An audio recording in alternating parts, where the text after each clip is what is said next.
Прийшли окупанти до нас в Україну, форма новенька, воєнні машини, та трохи поплавився їх інвентар. Байрактар,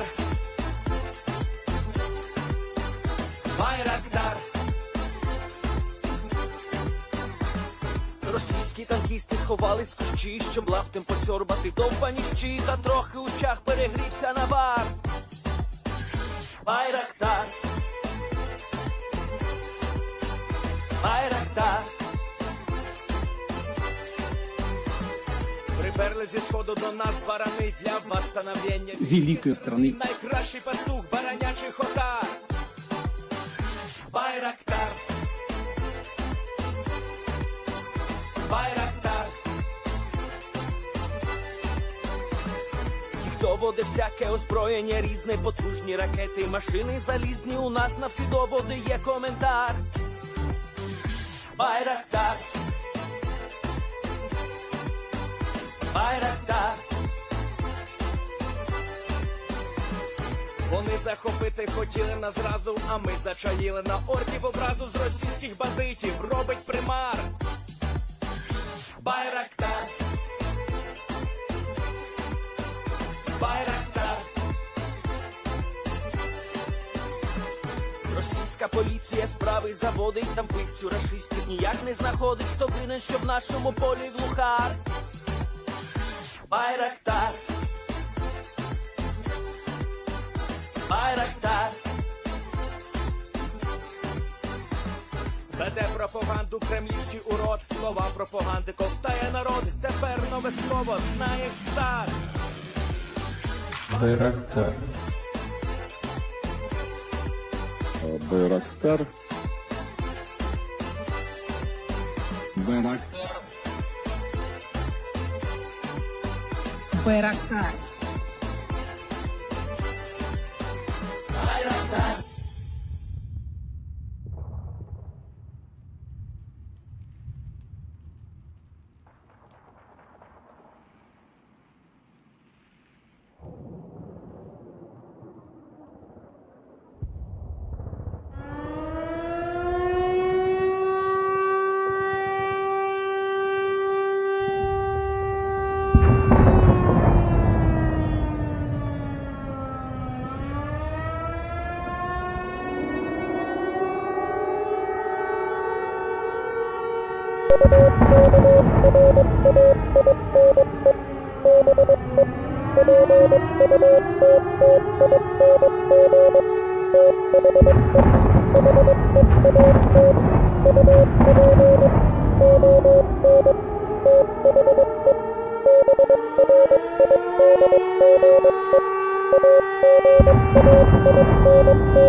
Yes. The Leaf Spring Army sends its regards.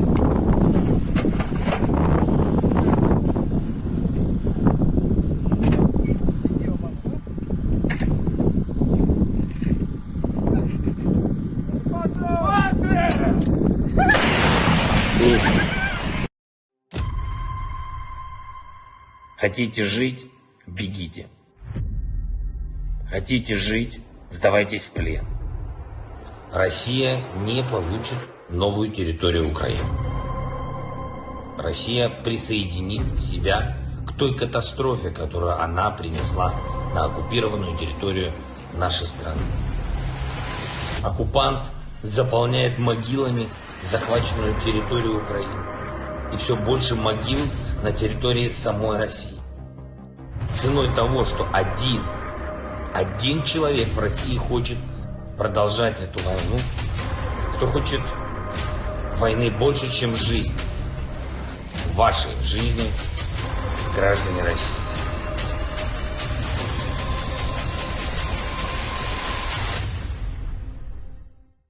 Русский военный корабль. Предлагаю сложить оружие и сдаться.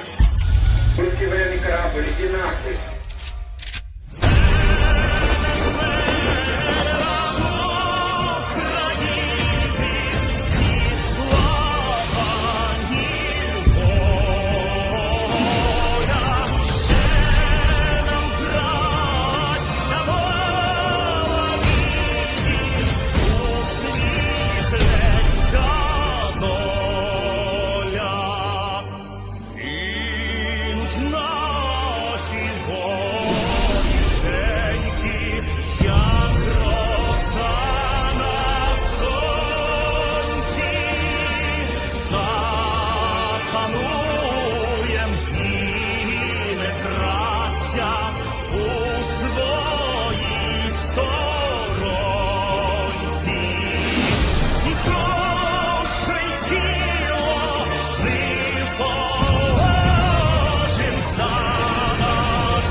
Hello, everyone. I'm the Enforcer, and I'm accompanied by Enforcer Matt.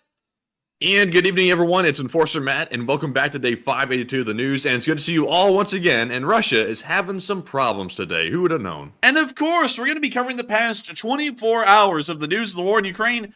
And not only is Russia having problems, there was a little fire that broke out near the Kerch bridge today. And we're going to be going into all of that, all of this juicy, succulent news. What are you going to arrest me for? Enjoying a meal? A succulent news meal? But anyways, moving on from that, we are going to be covering loads of news tonight. There's also videos that we've never seen with this kind of depth and detail coming out of Bakhmut showing an attempted Russian counterattack that the Ukrainians were able to repel today. But moving on into the first bit of news tonight, we're going to be heading on up into the Ukrainian border area near Sumy, or specifically a little bit closer to the Belgorod Oblast, or as they called it, the Kursk Oblast. It was a little bit of an interesting day in Kursk, as there was a little incursion that the Russians did not appreciate at all. Just north of Sumy, and up near the Russian border area, is the small Russian village of Tetkino, and then on the other side, there is the small Ukrainian village of Avdiivka. From what we understand, Ukrainian forces, well, I'm sorry, not Ukrainian forces, whoops, everyone's about to get freaked out. No, they're not Ukrainian, they're not Ukrainian. The Freedom of Russia Legion crossed the border today from Ukraine into the area of Tetkino, held it for a small while, and then left. And of course, it caused a little bit of damage. Moving on into our first bit of news, though, we did get the confirmation that the Freedom of Russia Legion was inside of the area. We can actually see a little picture right here from the Freedom of Russia Legion showing them walking across the border and taking the village for several hours. Pretty cool to see, of course, great to know. And moving on into our next bit of news, we also got another confirmation that the Freedom of Russia Legion had moved into the area. They say that there was fighting in the Belgorod Oblast, but from what I was able to find, they moved into the village of Tetkino, which is actually in the Kursk Oblast. Now, Matthew, I'm just making sure I'm not getting that news incorrect. They did move into the village of Tetkino today, didn't they? So the village that I heard they moved into, let me find the exact name as I can't remember it right off the bat. I'm scrolling through our Twitter real quick to spot it. It was actually the Terebrino village, is where I was told. S. Terebrino. Let's see. Terebrino. Oh, there it is. And it's in the Belgorod. Northwest of Kharkiv. Huh. Why in the world did I hear that it was Tetkino earlier today? Let me make sure to move those markers down there, because I've been hearing that it was in Belgorod all day, but then I tried to find the village, and it was somewhere inside of the Kursk Oblast. So we're going to move these down here real quick, right over there where they should be. But nevertheless, the Freedom of Russia Legion made another incursion, not into the Kursk Oblast, but into the Belgorod Oblast today, held the village for several hours, and then retreated from the area. This is, of course, nothing major. And we have to say that. We have to sound like the ultra smart OPSEC people who make everything sound like it's not big. The world could be enveloped in nuclear hellfire and they would say it's not that big of a deal. But it's not that big of a deal. From what we understand, it was about a company-sized group of the Freedom of Russia Legion that moved across the border, held the area for a few hours, and then moved back across. This, of course, took out a decent amount of Russian border guards in the area, which they sorely lose the border guards and quite miss their presence on the border. And, of course, this is going to be making the Russians reconsider where to move some fighting forces around the area of Ukraine. And instead of moving them into the front lines where they are really needed, for example in Bakhmut or the southern front, some Russian units are positioned along the Belgorod, Kerch, and Bryansk oblasts, trying to hope that the Ukrainians or the Freedom of Russia Legion won't end up crossing like they did today and trying to hold a village for a little while. The damage was significant, at least for the area that the battle occurred in. From what we understand, a decent amount of Russian border guards were wiped out during the fighting. We don't know of any casualties in the Freedom of Russia Legion, and then about 6 hours after they had crossed the border, they then moved back across the border into Ukraine, and the incursion was over. But, of course, it is very important for the Freedom of Russia Legion to continue probing attacks like this, because not only does it give the Ukrainians valuable information about what kind of Russian force strength is across the border, which gives them an idea of how many forces the Freedom of Russia Legion is holding up, but it also ensures that the Russians will constantly look at the border area as a very serious concern, one that they'll have to constantly be putting time and effort and resources into trying to hold down. And that's not the only news today we got from the area. While that was occurring in one part of the border area near Belgorod, we also heard that there was a prisoner exchange where some Ukrainian prisoners were finally exchanged and able to return home. And so here's the clip. And of course you're going to be muting it, but we can see the prisoners getting off of the bus here. And we can see one of them's got a Jack Daniels hoodie. We already know he's very excited and he's going to be living the good life. Man, they love that Jack Daniels, you know, that devil's whiskey, that Western stuff. Man, he's a devil for the drink. But we can see him getting on off the bus, of course, being processed back, and of course, all of their heads are shaved. Some of them are emaciated. It's the usual fare of Ukrainian soldiers coming back from a Russian prisoner of war camp. But of course, incredible to see that the Ukrainians were able to get these guys back. And with that, that's the end of the clip, but of course, a wonderful sight to see. And while these guys look like they've had better days before, they are certainly going to be having much better days as time goes by. And so moving on from that little bit of news and on into our next bit outside of the Kharkiv area, or more so the Belgorod Oblast, we also heard something really interesting from Iran today. Let me ask you all something in the live chat. What is Iran known for in this war? Let's take some guesses. What is the big thing that they have contributed to the war so far? And we're waiting, and I'm guessing that the answer is probably going to be coming in by this point because there's a delay in between what y'all are hearing and what I see in the live chat. But the answer to that question is drones, specifically the Shahed 136. The Iranians love calling everything a Shahed. They even call their attack helicopters a Shahed. But this is the Hessa Shahed 136, which is the kamikaze drone that we've been seeing the Russian Federation use almost exclusively to attack deep into Ukrainian territory at civilian and military targets. This is something that's also been licensed produced in Russia for the past several months, with a brand new factory being made to purpose build these drones, ship them directly to the Russian army, and then have them attack the Ukrainians with them. But even then, a decent amount of these drones do get purchased from the Iranians by the Russians and then are used in Ukraine. And what is so sad today is that the factory burned down. Let's get it, baby! And here's the video real quick. I know I'm kind of excited about that, but here's the video. And let me move over there and show y'all. And apparently we can't view the post on Twitter, so I'm going to have to show it to y'all on the Reddits. But here we go. And we can see him driving by the Shahed factory and it's smoking.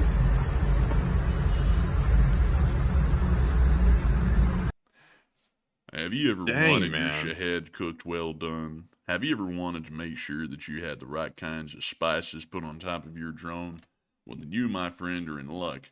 Introducing the all-new burn the whole factory down to the ground kind of routine. This is the kind that makes sure that your Shaheds are cooked well done, all across, and that their flavor is ensured. Make sure to get your factory burned to the ground today. But I gotta say, man, loving to see it. And wonderful to hear that the factory has burned down. I guess you could say that, Matthew, the drones were so good, it was fire. Man, it's weird that everything related to the Russians, no matter where it is, even in Iran, suddenly catches the spontaneous fire disease. It's kind of weird. Man, it really is weird, you know? And I mean, hell, the Iranians are known for all that fire and brimstone talk, and it looks like it finally caught up to them. It did. It's catching up to them, man. They can't ran from this one. Iran. Man, you know all they're gonna be doing, man, is they're gonna be saying, man, they got a Gorgon running around the country, burning everything around. You know what I mean, Gorgon? Oh man, that was I don't bad. know. But Oh, that was a terrible joke right there. I was trying to figure out how to make a pun on one of the city names, but I couldn't find a good name. But anyways, moving on from that little bit of news, like just the video, and speaking about it in general, the Shahed factory burning down is a pretty significant thing, of course, because this means that drone production is going to be greatly limited in Iran until those damages are repaired, and we don't know how long that's going to take, and that means that there's going to be less Shaheds available at any given moment for the Russians to purchase, procure, or use. So this is quite good news, at least for the next few months, and we'll be watching and seeing if we can get any extra updates or information from Iran and see when that factory will be expected to be back up and operational at full speed again. But you know something else that isn't going to plan for the Russians, at least outside of their country? It has to do with the Stand Series countries. Matthew, what is the Stand Series country of the day? Stan? What about Uzbekistan? Yeah. Oh, well, actually, you know what? Give a quick update on what happened yesterday, because probably not a lot of people heard. It kind of just hit the news and then disappeared. No explanation was given. From what we're told, it actually was some kind of a fertilizer explosion because of a lightning strike that hit the building, set it on fire, and then it blew up the fertilizer at the airport. At least that's the official story that the Uzbeks are putting out right now. So we're going to have to wait and see if that is actually what happened. But apparently the explosion didn't actually kill a lot of people either, fortunately for the Uzbeks. It only killed one 17-year-old boy who somehow got, and this is the only way I can describe it, it's like a Looney Tunes kind of thing. A window fell out of a building intact and just fell on top of the guy. So he was the only unfortunate guy to actually get killed in the entire explosion. And then another 136 people were wounded. But beyond that, it was a very, very lucky thing to the Uzbekistanis, the Uzbeks, whatever they may be called, for the explosion to only have taken out one guy. It was one of the largest explosions we've seen anywhere over the past few years. And so quite fortunate, especially right now. We don't know if that casualty report will climb, however, but still very interesting. But Matthew, that's not the Stand Series country of the day. It's actually the biggest one, that's directly north of Uzbekistan, Kazakhstan. And we all know that Kazakhstan... They're bordered right up to Russia, so I know what this means. But Matthew, we all know this too. Kazakhstan, the greatest country in the world. All other countries are run by little girls. You know what I mean? Is that where Borat comes from? Yeah. Like, you know. We like. But moving on from the joke, this is something that is really cool today, and I gotta say, huge respect to the nation of Kazakhstan for what they've done today, because it was absolutely incredible. They have imposed all of the sanctions that the Western world has imposed on the Russians as well. This news came out literally just today, and it's one of the first Stand Series countries that we know of to put all sanction regimes that have been put on by the West on by their own volition. They don't have to do this. The Stand Series countries actually really have no restrictions put on them, as in any real pressure to put sanctions on the Russians, but yet they've decided to go along with it, and that's pretty impressive in its own right. But here is the statement from the president of Kazakhstan today, saying that they were imposing all sanctions on the Russian Federation. Однозначно заявил о том, что будет следовать санкционному режиму. Мы имеем контакты с соответствующими организациями по соблюдению санкционного режима, и каких-либо опасений немецкой стороны в отношении возможных действий, направленных на то, чтобы обойти санкционный режим, мне кажется, не должно быть. Благодарю. And so right there at the end... Man, I have no idea what he said, but we like.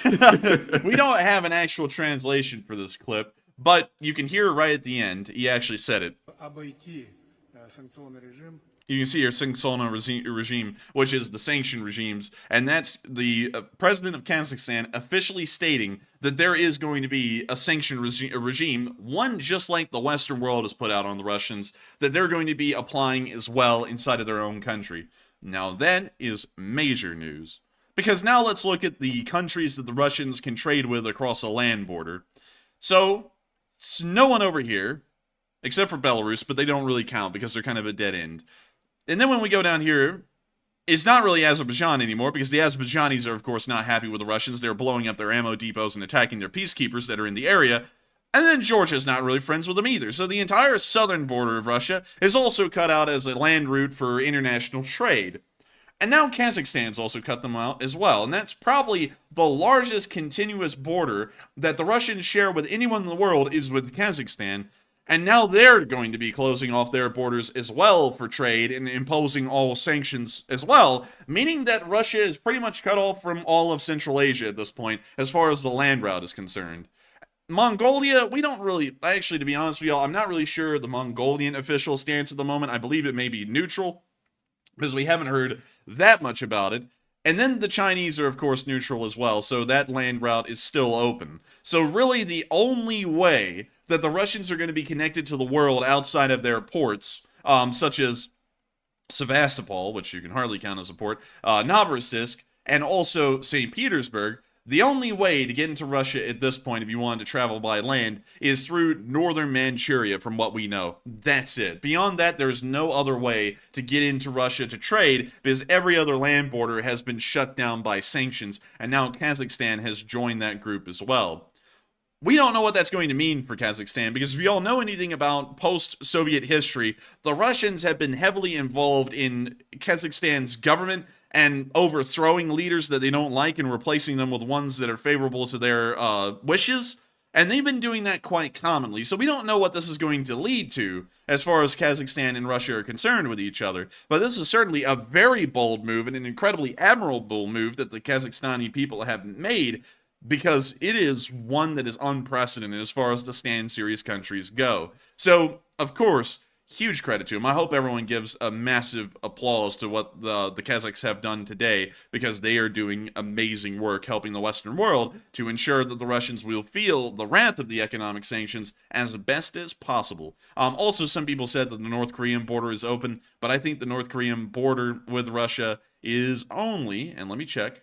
Okay, so this is actually China here. So the Russian border is only 8.9 miles long with North Korea. So it hardly really counts, and there's only one railroad bridge that crosses from North Korea into Russia, so really only one connection. It's not a major one like China would be. And also, China has outward trading connections to the rest of the world, and also is a massive industrial hub. And so having a land connection with the Chinese is way more important and way more valuable than the North Korean one. It practically eclipses it, and also considering that North Korea is a dead-end country, there's not really a lot that comes out of it. It's very similar to Belarus. It isn't that important of a connection to the rest of the world. The Chinese are really the only one they have left, and even then, we don't know what the actual position of the Chinese is on the Russians, because sometimes they'll look like they're kind of backing them up a little bit, but at the same time, they'll then come out and condemn the war and start throwing shade at the Russians. So we don't really know how that trade route's working either, but from what we assume, it is somewhat open.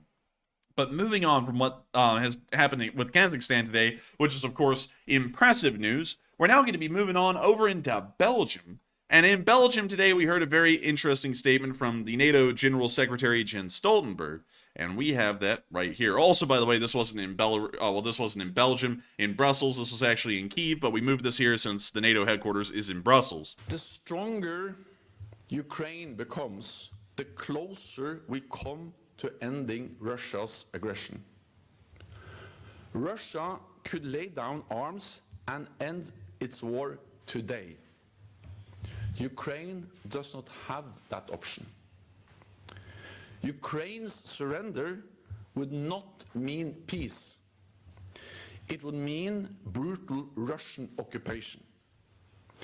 Peace at any price would be no peace at all. Ukraine needs a just and sustainable peace, And I therefore strongly welcome President Zelenskyy's 10-point plan to achieve that goal. Groundbreaking speech, I gotta say. And a pretty good speech. It was pretty simple, pretty cut and dry, but it gets the main points across, and that's what a speech should do. Also, I love the NATO outro here, man. They got like the freaking Spider-Man or Batman intro. They're sitting there. That goal. You know, that's what it looks Yeah, like. sure do. Saying, do you know why they spell NATO backwards in the bottom? why, Matthew? Why? Do you know why? Why? No, I'm asking you. Do you know why? Oh no, I don't. Why? Why, Matthew? Why? I'm assuming if you see it in a mirror or something, that maybe it'll show you NATO spelled correctly, but I have no idea why. Dude, man, when you go to the beach, NATO OTAN. But, oh man, I don't know what the OTAN. Explain that to us if y'all know in the live chat. Why do they do that? Why do they have NATO spelled backwards and it's NATO OTAN? I don't know why. Maybe it is because so that way you can see it in the mirror. I'm not entirely sure. It's also, French. I'm seeing some folks saying it's French. There's no way the French spelling of that is literally NATO spelled backwards. That would be a crazy coincidence. what is French NATO? 1 second, guy.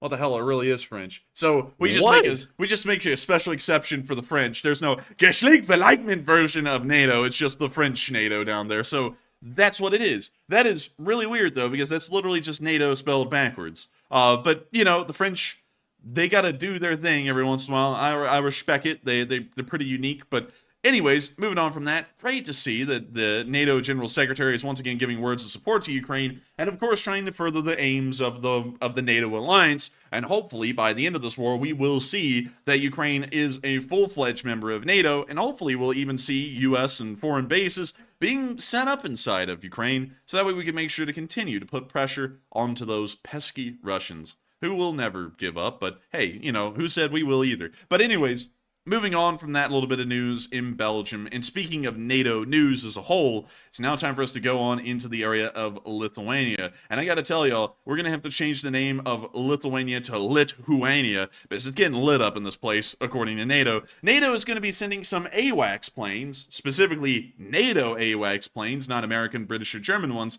to the area to monitor Russian military activities near the alliance's border. You can actually see a side shot here of the AWACS aircraft, and it's very interesting to know that NATO is going to be moving more assets and resources into the area of the Baltic states to continue to observe Russian forces in the northern area. We've continually noticed a constant shift, it's a very slow one, but it's a consistent one, of NATO activities moving from the Black Sea and the Balkans up into the area of the Baltics instead, and also into Finland. And so based off of that, we may be seeing that NATO's focus is starting to move from just the Ukraine war and into a larger scale where they're looking to see what Russia may be doing in direct retaliation to Western countries outright instead of in retaliation to Ukraine as a way to get back at Western nations like the European world and the United States.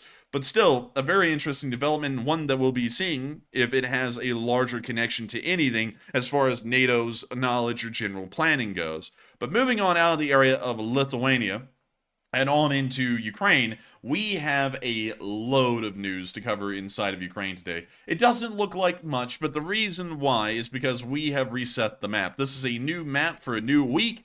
Every single Thursday, that is the case. Because the war, if y'all were way back in the day, y'all will remember, the war started on the 24th of February of 2022, which was a Thursday. So that's actually how we base our count, that is day one of the week. Every single week is Thursday. So that's why it's not on a Monday or a Saturday or anything where we start a new week. It's specifically on Thursday because it's counting from the first day of the first week of the war and then moving on forward. And also, another thing, someone actually asked a question in our comments section today about how in the world do they find certain days on the map, because they said, when I click on the 577 map, I get day 581. How does that work? And I explained how it works. And I'll also explain to y'all, because maybe so many of y'all are here and y'all don't know how our map works.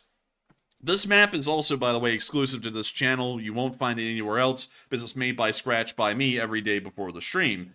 But how it works is that we update our Frontline map based off of what we know. It's a rough approximation. It's not exact like most maps would like to be, like Deep State, which is very exacting in its Frontline positions. Ours are more of a rough estimate. We also color code the markers by day, and so Thursdays are always going to be green. Every single Thursday is green. So the first day of every week will be color-coded to green. The next day is olive, which that means that Friday is the olive color, Saturday is yellow, Sunday is red, Monday is navy blue or a dark blue, Tuesday is a dark gray, and then Wednesday is a maroon color, and then the map resets again. And so if you ever go back and look at the maps, that's how you know which day it is. It's always going to be the last day of the week. That's what it's going to be dated to. So yesterday's map for the last whole week will be day 581, but 581 is the maroon color, and then you just count back from there, and you figure out exactly what markers and what colors you're looking for on the map to see what kind of videos and what kind of actions occurred over that day. So I hope that does explain that fairly well, because I don't think we've explained that much on air, how our mapping system works and why you can go through and see what happened on each and every day specifically. But moving on from that, and on into the area of our location unknowns, we got some juice today. Today, the Ukrainians tested out the Swedish amphibious vehicle, the BvS-10, which stands for Bandwagen Skydad 10.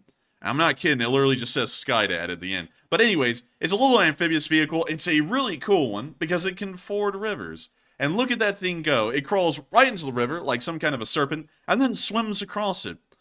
Pretty impressive. That thing looks like a version of the Sherp, like that, a really large, like tired vehicle. It looks almost identical to that, but without tracks.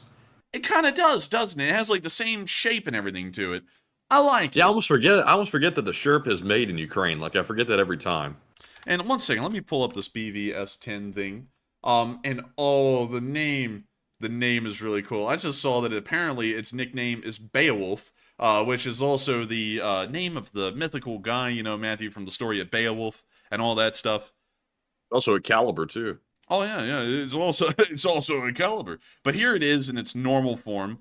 We can see right here that this one is serving in the Dutch Marines, actually. So this is a Dutch BvS-10, but still, these little things are very unique and quite interesting. Specifically made for more northerly and Arctic weathers, it's meant to cover very rough terrain that would be impassable to most vehicles. And that's why the track profile is so wide, and also the tracks are incredibly thick, to try and give as much surface area as possible to displace the weight of the vehicle and allow it to travel over Rasputitsa-like conditions. These vehicles are quite rare in Ukraine. We don't see them much, and from what we understand, they're just being introduced at this moment. But you can see them being used all over. Hell, you can see one being used by the Queen's Royal Lancers in Afghanistan. Wait, why's the guy pointing at it like that lady down the plane? That man is not real. He's pointing to it just like that freaking man is not real. But man, he really is real. Dude, he's sitting there, man. He's like all dehydrated and everything. That's why he's drinking the water. He's like, that thing is not real. But anyways, he said, "Oi, bruv, I didn't know we could afford that type thing. Is that real?"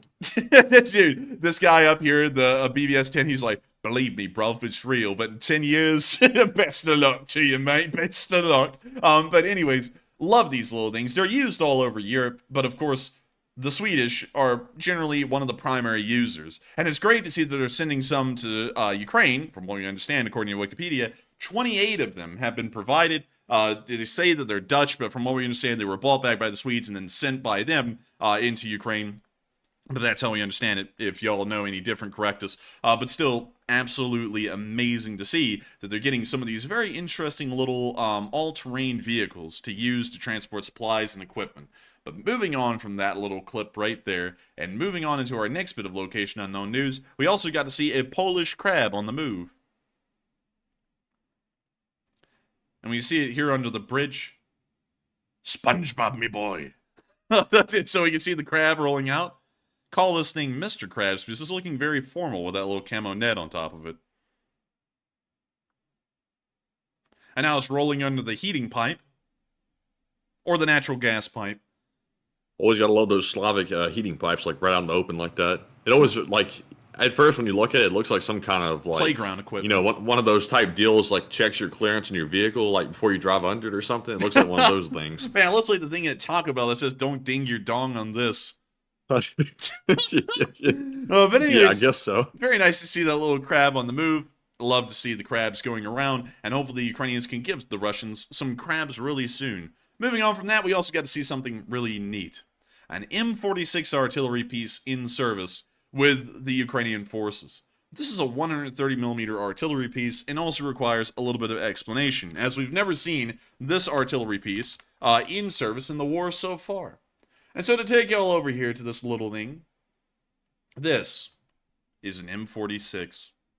This thing was introduced into service in 1946. Well, actually 1951. It was designed from 1946 to 1950. So it is an incredibly old artillery piece, but of course was used by many countries around the world. Hell, you can even see him being used by the Israelis in the Yom Kippur War.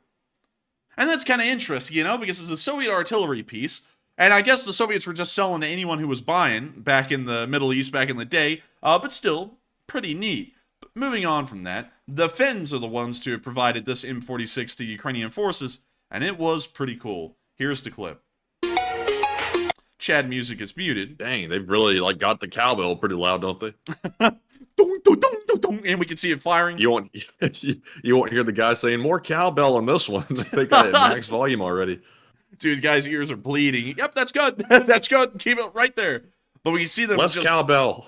We can see them wearing out the barrel in this M46 and now traveling down the road with it. Of course, really neat to see the first of its kind that we've seen in the war so far, and really just bizarre to see such an old artillery piece being used. Hopefully it is accurate, though, to some degree, but, you know, of course, being from the 1950s, it can only get so accurate. Moving on from that, we also got to see the destruction of a Russian storage depot today. From what they say, this happened in western Donetsk. I wasn't able to exactly geolocate it, so I just threw it down to location unknowns. And we can hear them getting the sports music going. There's a FIFA. Man, this Chad music kills me. Like it's so cringe. Man, and I'm telling you, man, there's someone out there who's actually trying to make like a montage of someone, you know, and make him seem so cool to this music. Oh my lord, it's sad. Dear. It's very sad. But anyways, we can see them dropping the bomblet in front of the storage depot. It explodes right in the doorway. And a little bit of smoke starts lapping over the top of the door. We now see them dropping a thingamabob. An anvil, I guess. They're doing the Acme trick. We can see that one exploding over the top of the doorway. And now it's burning.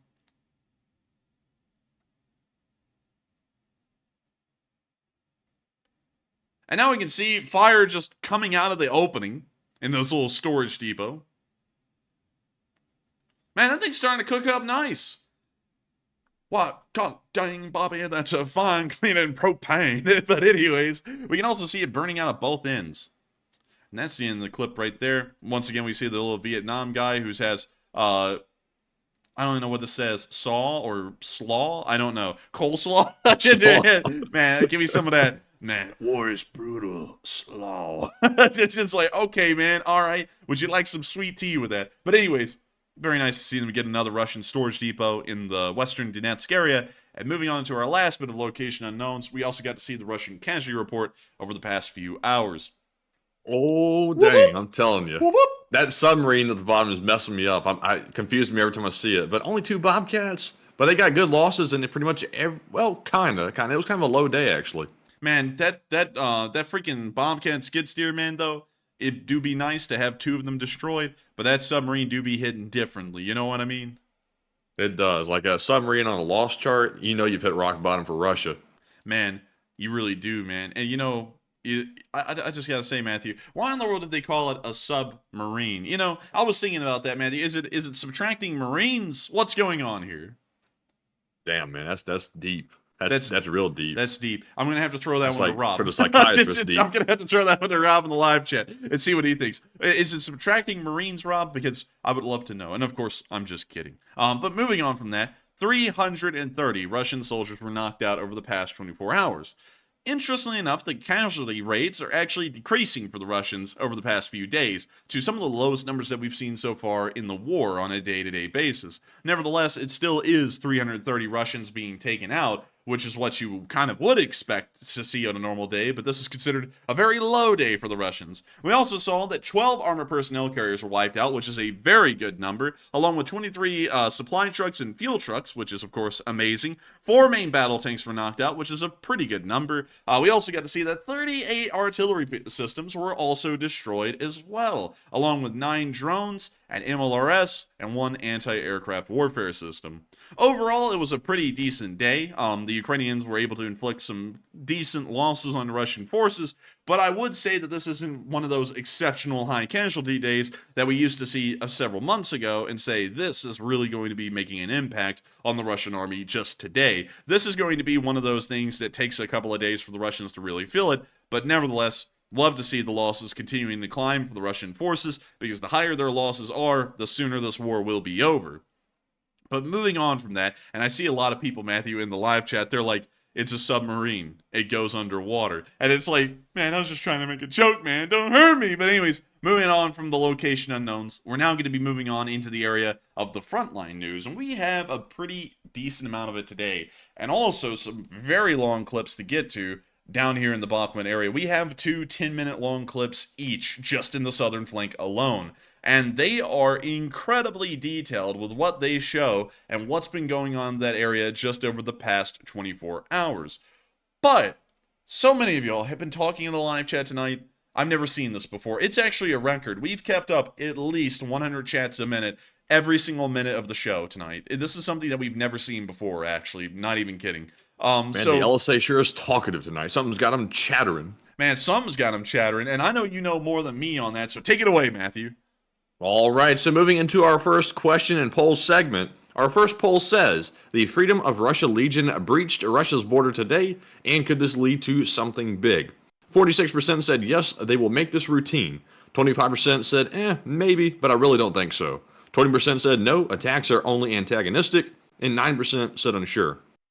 And on this one, I will say when I made the video earlier today, I had some hope that maybe it would be a little bit bigger than I thought it was going to be. But it looks like they've already retreated from the Belgorod region, and it looks like it's pretty much died down. So I would say it's a possibility, maybe, but I really don't think so. It looks like these attacks are mainly antagonistic, which serves a purpose on its own for various reasons, but it's not going to be distracting the Russians from the front line the way I thought it would be, which is really what they should be doing, but they're not. But Enforcer, what say you? I would say it's a nice thing, but I've got to be quite honest, it wasn't really that big of a deal. I mean, they didn't even hold the ground for a day this time. Back in the area of Shebekino, they actually held for several days before they withdrew, but then the news of that was largely buried. We never heard when they withdrew from the area. We just know that they were there for several days. But this one today was so quick that it doesn't even allow the Russians to make a reaction to it. It's more like whack a couple of border guards, take a village for a few hours and then leave. It, of course, will be drawing the Russians' attention from the front lines and into the border area of Ukraine, but today's attack actually was a lot less than I was expecting it to be. When we originally got the news that they had crossed the border, it looked like they were going to be doing what they did in Shebekino, which is hanging out in the area, trying to inflict as many losses on the Russians as possible, possibly recruit more people to their side, and then leave. But then that didn't really happen. They just kind of moved in, took out border guards, and then left.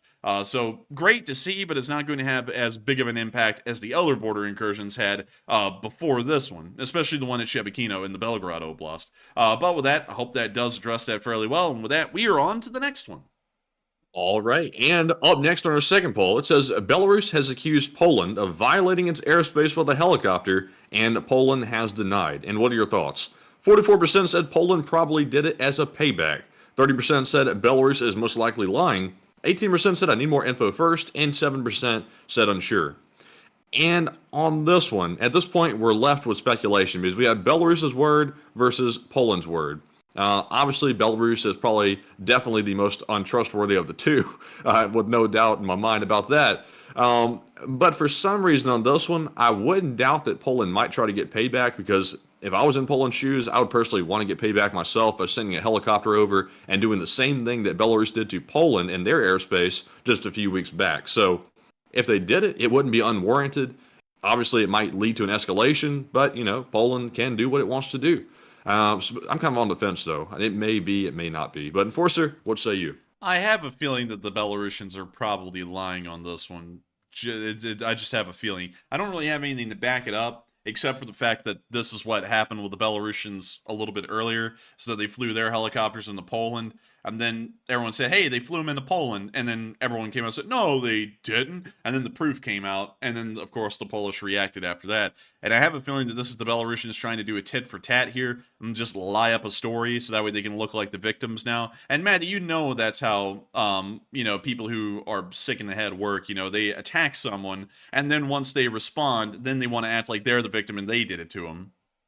Yeah, it's that attacker kind of like mindset, mob mindset type deal. Yeah, it is, and that's pretty much what I believe the Belarusians did today. They're trying to make themselves look like the victim, so now they're going, they encroached on our airspace, like they didn't do that a few months ago, and they probably just conjured up the story out of thin air today. Because if they had proof, why haven't we seen pictures yet? Because I have not seen pictures of Polish helicopters clearly over the border on the Belarusian side yet.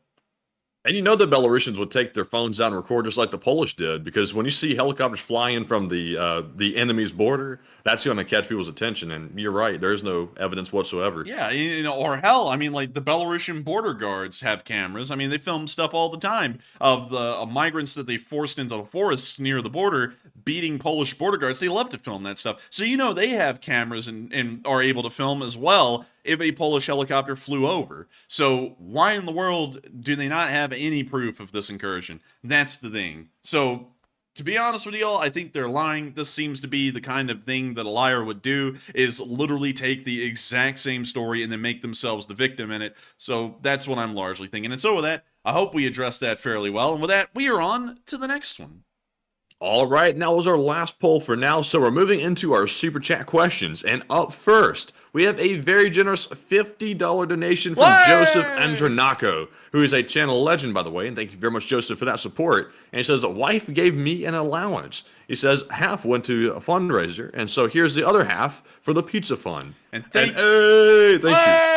And thank you so much for the support, Joseph Andriivka, and helping the channel to keep on running. Of course, I want to thank you really quickly for supporting the fundraisers, because the fundraisers are helping to save people's lives over there in Ukraine through the nonprofits that we've been supporting, like Razom this last week. I think we raised $7.3 thousand for him, which was pretty freaking impressive, and I got to thank you for being a part of that. And also, Joseph, I got to thank you for supporting this channel and helping us to keep it running.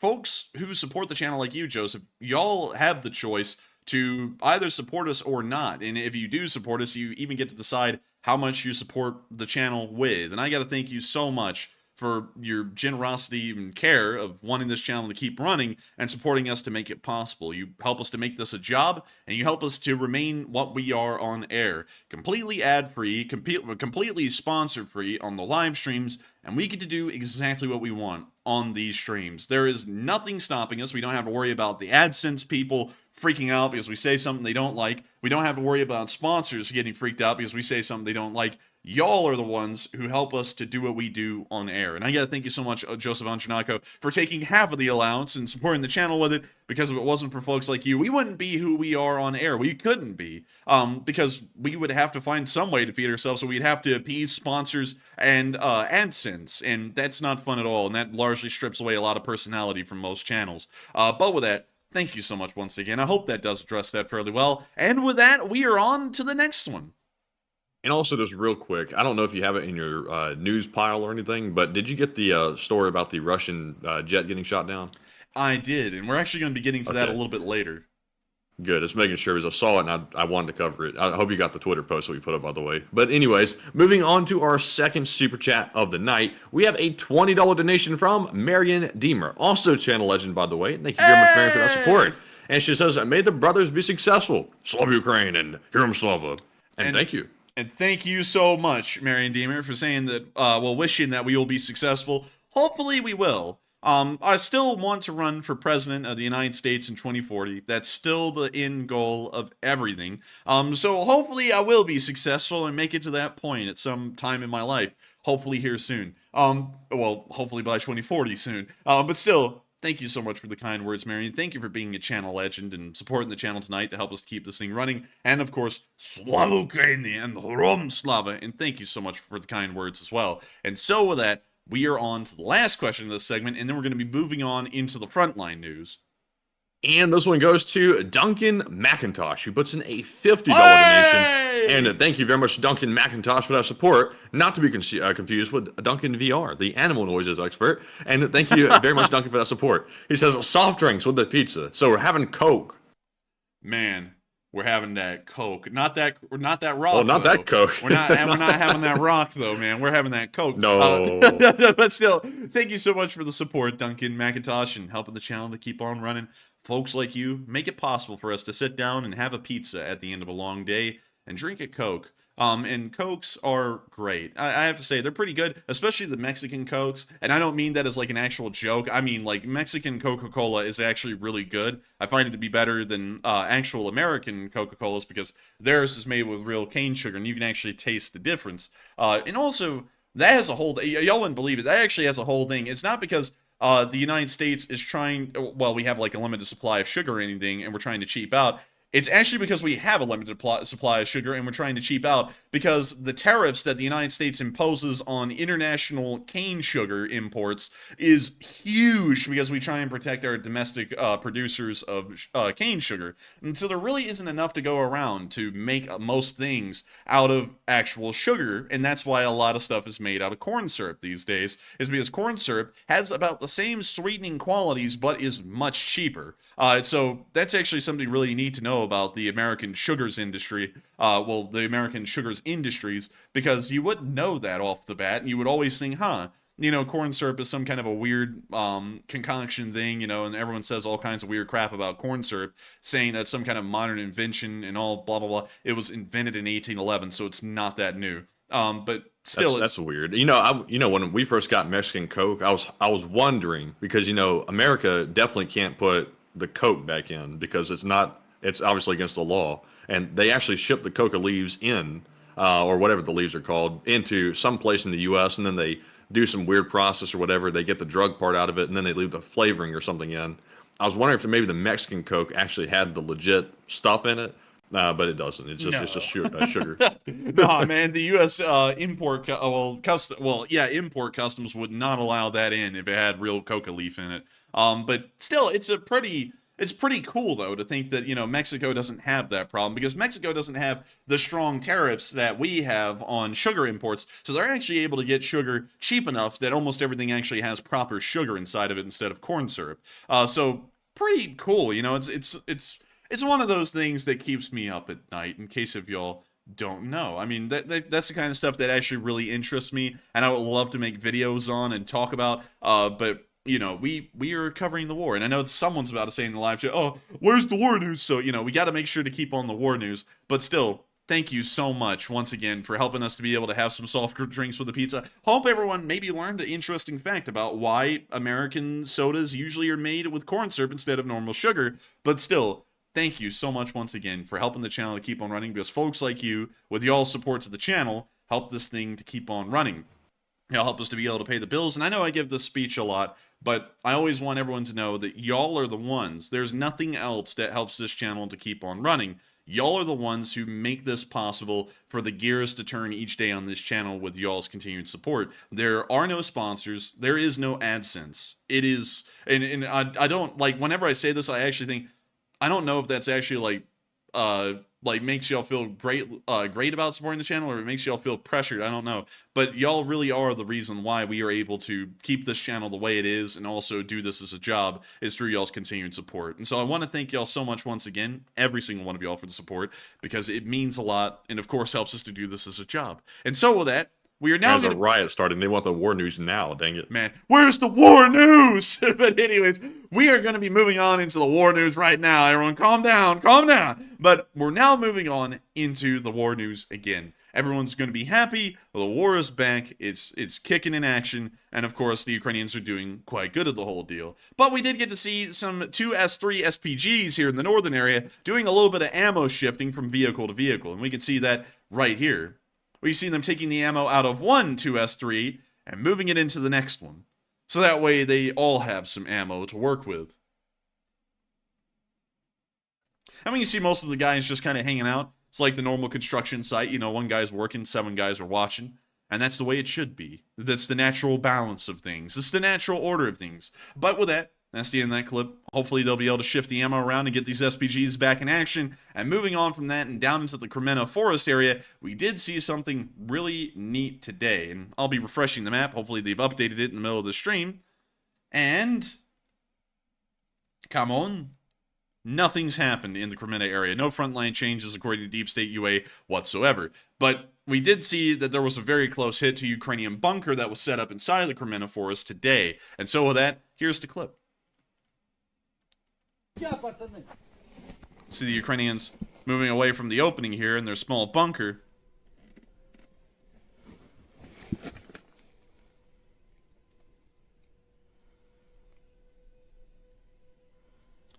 We see them looking out into the opening. We hear the drone.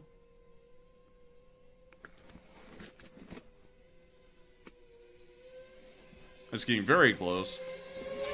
And it blows up right outside of their bunker. Luckily didn't get them, but that was an incredibly close call right there. But great to see that the Ukrainians were able to make it through, were able to, of course, not get hit, and hopefully they'll be able to remain this lucky as the Russians are now trying to use their own kamikaze drones against the Ukrainian forces. But moving on out... Man, if that had been the Ukrainians flying that drone, like with their skill, they would have like gone right in there where they were, but luckily the Russians are trash, so they can't get in there. Dude, if it was a Ukrainian, he would have Tokyo drifted that thing into the opening, saw the guy hiding in the corner, and then flew it right into him. Because the Ukrainians are just simply that good. But moving on from that, great to see the Russians are not that good, and the Ukrainian soldier was able to survive by just, you know, taking a little duck in the corner. But moving on from the Crimean forest and down on into Bakhmut, the amount of action that we saw in this area today is something that we rarely ever see on any part of the front line. Over the past 24 hours, no frontline changes have been recorded by Deep State UA. The front line has largely remained the way it was since the day before. But we did see that in the center of Bakhmut, some pictures came out showing us what the city looks like now. And of course, it is even further destroyed at this moment than it was even at the end of the Battle of Bakhmut when Wagner took the entire city. This first picture here, you can see that every single building in the city has either been nearly completely leveled or is literally wiped down to the foundation. There's almost nothing that exists of the city as it once stood before. I would actually say that Bakhmut is more damaged than Mariupol was, and Mariupol was one of the highest damaged cities of the war, and this one, Bakhmut, is far worse off. Moving on to our next picture, we can also see one looking down one of the major avenues in the middle of the city, and if we take a look at this, we might actually be able to geolocate that into a specific part of Bakhmut. And so let's go down here and let's look for some major avenues. So we can see one right here. This looks like it might be it. So let's see if we see some kind of a church right there. And yes, we actually do see the church. If y'all can see that right there, this big gray pile with a little archway and a small tower right there, that's actually all that remains of this church right here. The church has been completely leveled, the one that you see right there on the ground. And let me see if I can get y'all a street, well actually we can get a view right here to give y'all a good idea of what the grounds look like. So this was the church right there. You can see the arch over there that enters the plaza that this little church is on, and then you can see the church tower right back here. And when we go to this picture, you can see that the church is completely gone. It's been entirely leveled. There's nothing that even exists of it. The only thing left is that tower behind the church right there, and the archway that entered the plaza right over there in the corner. And so that's, of course, showing y'all how devastated some parts of the city are, is that some buildings like this church physically do not even exist. Moving on from that and into the next picture, we can also see another view of the city. This one actually appears to be way down at almost the very entrance of Bakhmut, about right here where the famous MiG monument was, where many Ukrainian soldiers would take pictures and videos showing that they were entering the city and holding Bakhmut up until the very last moment. The MiG monument would actually be somewhere a little bit down here to the bottom left if it was in frame. But instead, all we see are the massive piles of rubble that were made out of the Khrushchevka blocks that stood in front of the MiG monument, and that's what those looked like right there. And let me see if I can get y'all a street view of that to show y'all a before and after. So this is actually a drone view, but this is what these Khrushchevka blocks looked like before the war came to Bakhmut, and that's what they look like now. And they are just, I mean, those don't even exist. That's literally just piles of concrete sitting there where the buildings once stood. Moving on from that and into our next picture, we also saw another Khrushchevka complex. I'm not really sure if this one is in this area. Let's see if we can find a Khrushchevka. Yes, actually that would be in this area. Here's the Khrushchevka blocks we're looking at right over there. You can see the soccer fields in front of them, pot marked with shell holes. We can see that all of these buildings, of course, have been completely destroyed, and the only thing that's left are some of the structural walls on the outside, but most of it has collapsed. Of course, most of the houses behind it as well were completely destroyed. Let me see if I can get y'all a... Actually, sadly, I don't think I will be able to get y'all a before view of these buildings, but you can, of course, see that they have practically been destroyed in their entirety at this point in the battle. Moving on from that and into the last picture set, we also got to see a very wide view of the city of Bakhmut from a great distance. This appears to have actually been taken somewhere around the Klishkiivka area, looking north onto the city of Bakhmut, because we can see some identifying landmarks. So we can see where the MiG monument stood. We can also see this large complex here. I believe this was some kind of a large gas station or something like that. We can see that it was already destroyed there. Or is it? I mean, I don't... What the hell is this? That's a pretty messed up looking place. It's an industrial supermarket. And we don't have any pictures. Industrial supermarket, yeah. Is that like a Home Depot or something? I'm guessing. Maybe it's like a Lowe's. I'm not really sure, but it already looks pretty messed up just in this picture alone. And the rest of the city actually looks like it's largely intact in the satellite picture. So, pretty weird. Don't know what happened to that. But we can see that building over there completely destroyed in this view as well. And we can see the rest of Bakhmut. And also, this is starting to look up onto that ridgeline. And you can actually see the visible slight incline on that ridgeline that the Ukrainians now hold in this area here, way up on the northern end of the city, where the area of Kromove is. You can also see the tree lines here that start leading towards Shahed. That's that tree line. And I believe this little area here, yeah, you can actually see this. Shahed is just a little bit further up from this little chain of buildings here in the forest. Shahed is right about there, right where you're seeing that. And this is the forested tree line that the Ukrainians are now holding on the northern side of Bakhmut. And you can see what kind of dominating position it gives, because from this elevation, they're able to look down into most of the city and fire on the Russian forces wherever they may be, or call in artillery to any Russian forces that are inside the city. But of course, this gives a very good lay of the land, showing y'all what the city of Bakhmut is looking like right now during this battle. And of course, it is heavily damaged, very destroyed, but nevertheless, the Ukrainians continue to fight on and hopefully will be able to retake the ruins of the city. Moving on from that and down into the area of Klishkiivka, we are now going to be moving into our first major video of the day, at least in this part of the front lines. This is a video, if I'm remembering correctly, from the 80th Air Assault Brigade that is defending Klishkiivka or Andriivka from a Russian counterattack. The Ukrainians have been attempting to stop the Russians from pushing back into the villages, which is what they've been attempting to do over the past day or two, and it appears that they've been successful in this. And so, here's the clip.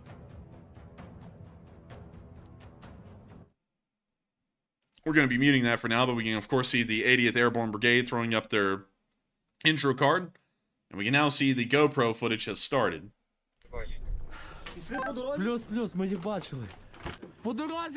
Really quickly, I'm going to have to make a note of this. Because this video is so long, we are going to turn up the audio and let it play. I want y'all to know, though, that that runs the risk of the stream being copyrighted. That doesn't really mean much for us, really, in any sense, but one thing that it does mean is that there may possibly be ads running on the stream tomorrow if a copyright holder says that they have this, that they own this music.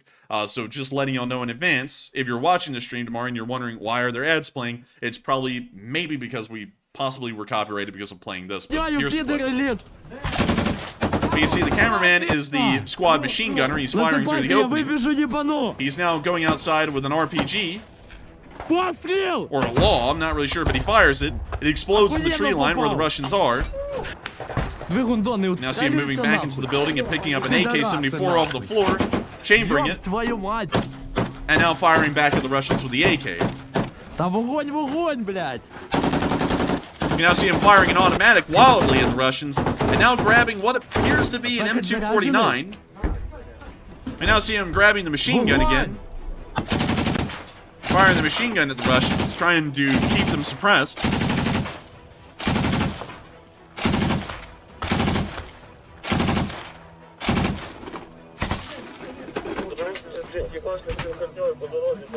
По дорозі стрілкотнею підери лізуть! You now see him calling out to the rest of his squad as he continues to lay down fire. And we can hear what sounds like the M249 over there on the left side of the building also laying down suppressive fire as well.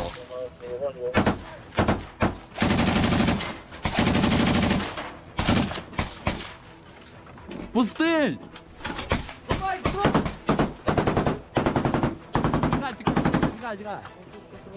We now see him moving through the building and going into what appears to be some kind of a closet where they have a lot of their kit laying around. He's whipping out another law that appears to be an M72 law.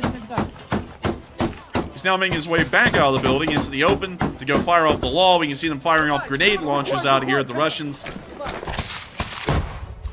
Now firing the law and going back into the building, and it appears that this Ukrainian squad's goal is to lay down enough suppressing fire that the Russians will pull off the attack. We can see this because they're firing wildly. It doesn't really appear that they're aiming specifically at Russians. They're firing over their heads and also launching grenades and RPGs in their direction, and I hope that this suppressing fire will break the Russian forces' will and force them into a withdrawal.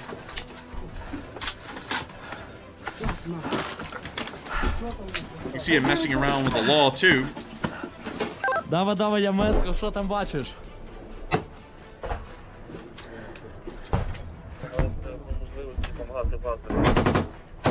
Oh look, firing directions. Oh, let's see. Let's read the manual. Let's see here.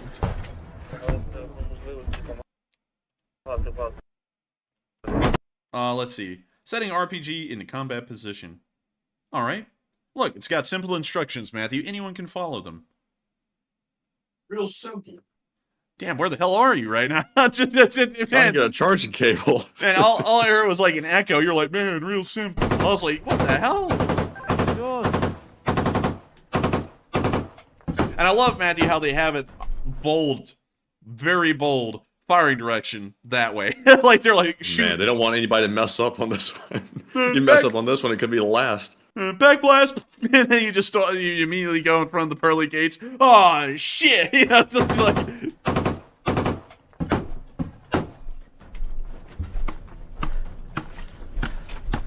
When you see him trying to mess with what appears to be the front sight, possible. No, actually, he's trying to extend the tube. It's not really working that well. Паша, зліва подовою бери. Ось сюди десь, да. Вон той дом, бачиш? Там той другий? Пиздуй, да, там їх We дохуя. now see him pointing out the direction to fire into the other guy, as he's still trying to mess with the law. That man's got my cough. It's spread. А, He's still messing with the law. Looks like he's finally got it set up and ready to use. постріл! When you see him firing it, it explodes in the tree line Охуєнно again, попав. and then moves back into the house. Now grabbing one of the rifles. Now we can see him moving around in the outside porch area. Well, actually, it's the house again. Now see him grabbing an AK. Та вогонь, блядь! We now see him wildly firing the AK once more, as the machine gunner continues to lay down suppressive fire, but it seems as though the Russians have not pulled off their attack yet and are still committed to trying to close the distance with the Ukrainian Паша, а ну forces. прикрий на мене. He's now whipping out another law, hoping that this will dissuade the Russians from continuing their advance. На прикладі.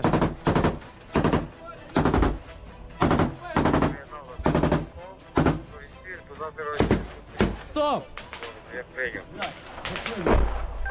Плюс, Паша Костеля. Плюс You see him giving an order to the rifleman back here. He's now moving forward. Що там бачиш? Дивіться, мене там ти попав коло будиночку. Від будиночка 50. Плюс. Від будинка 50 вправо. Право 50 до дистанції. А по довжині? 50. You now see one of the soldiers standing outside. I'm not really sure if he took the law. Can't really tell. Ви гондони відстрілюються нахуй. When you see the fire drop down for a moment, he is now rechambering the AK again. У нас балкони. І вони починають писати до людей, так що ти постійно в вогні. Це просто жмовка.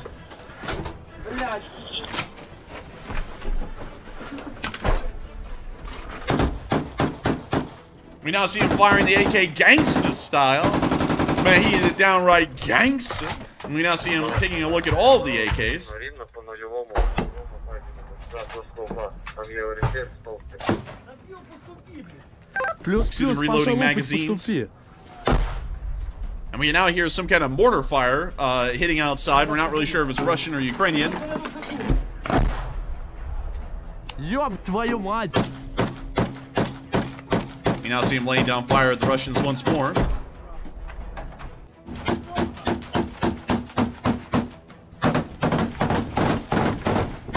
You now see them once again firing over the Russians' heads, trying to keep them down.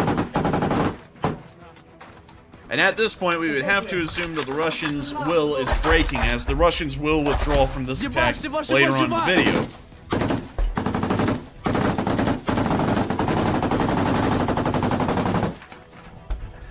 You now see him moving through the house, looking for some equipment, and he found the machine gun. He's going to be running back out with the M249, setting it up.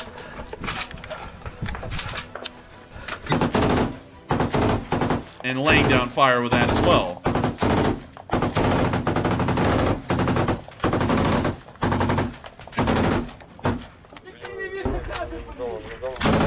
Man, this is why it costs so much to fight a war. Look at all these Зліва, bullets. зліва Oh будинок. man, it's got to be really expensive. This had to have cost at least a few $1,000s in ammunition alone.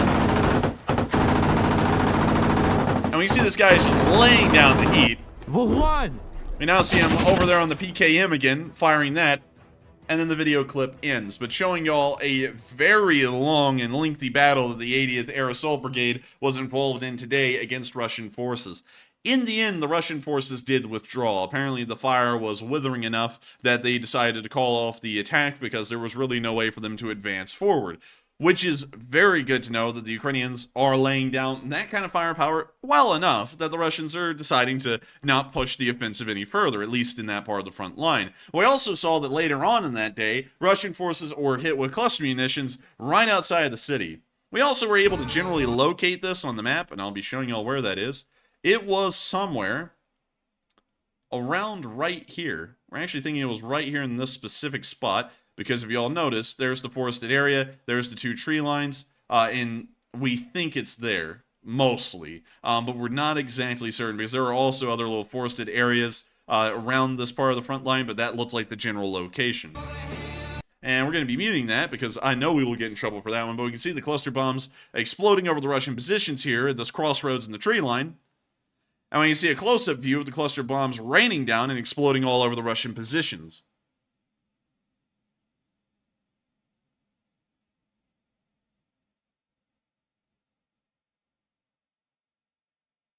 We can see the cluster bombs still coming down, and we can also see the massive amounts of craters and pop marks that have been created on this field because of all of the shelling of the Russian positions that have unfolded.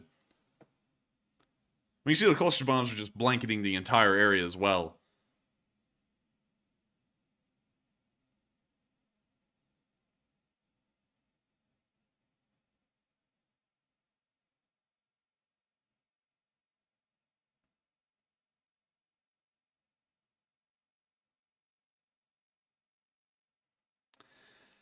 And now we see the camera zooming out, showing us the wider view of the battlefield, and also we have a very good marker, this small little lake.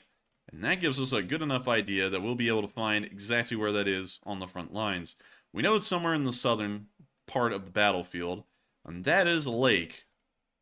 And that might be our lake. I think that is. And that is down there, that's up there. We're looking for a curved tree line. So that means that this seems to be Russian forces that are about right there approximately. They're somewhere in this area, actually, just across the railroad berm near Klishkivka, and that's where the Ukrainian forces were shelling Russian positions. Nevertheless, very accurate fire. Hopefully it did knock out some Russian forces, but beyond that, Moving on to our next clip, we also got to see some drone attacks being conducted by the 3rd Brigade on the city of, well, actually the small village of Andriivka. Avdiivka, let me hang on. Did I get this? 3rd Assault Brigade during the liberation of Avdiivka. They misspelled it. That is Andriivka, because the 3rd Brigade is not operating in the area of Avdiivka. There are entirely other brigades operating at Avdiivka. There is no part of the 3rd Brigade that's fighting down there, so this is the liberation of the village of Andriivka. But here's the clip of some of the drone attacks they conducted during that part of the battle. Now you see the drone flying over the destroyed remnants of the village, and now picking a Russian target, a choice one, and another choice one. And, oh, man. Oh!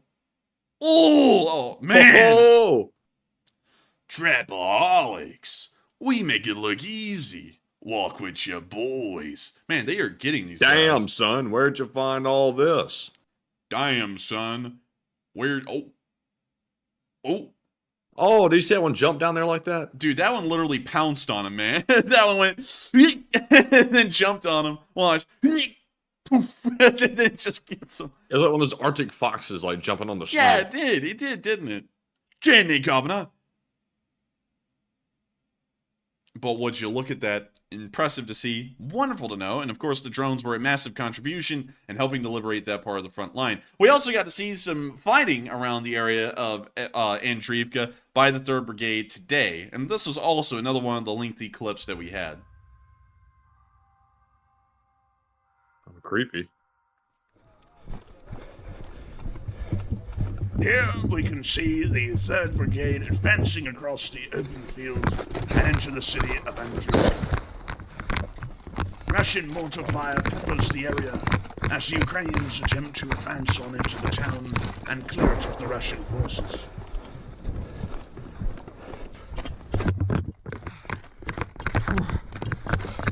The Ukrainians are very swift. Speed is of essence in this kind of environment, as the Russian artillery starts to hone in very quickly on still-moving Ukrainians. We now see the Ukrainians gathered around and preparing their next moves from the basement of one of the houses. Считаю, я до конца дня 10 пидоров все-таки напиздую.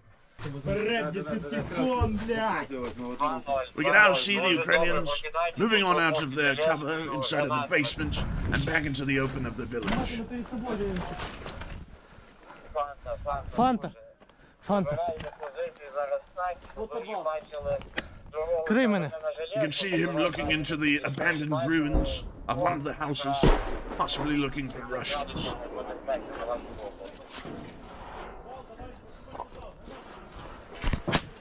He's now chucked a grenade through the door and will be waiting for his explosion. The grenade exploded in the basement, FPV. and we're assuming that the drone, well, they're shooting at a drone now, but we're assuming that the basement has now been cleared. Ще одну може.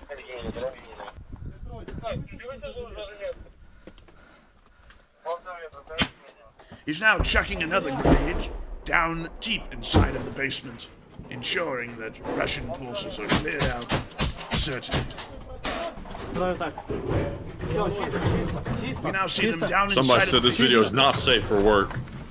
Oh? Review. We got to review it. Look at that silencer they got. Man, that silencer do be dope, though. But let me review it.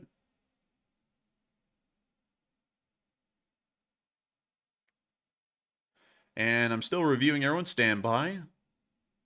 And this is the Russian video review of the week. Running on empty. Let's see here.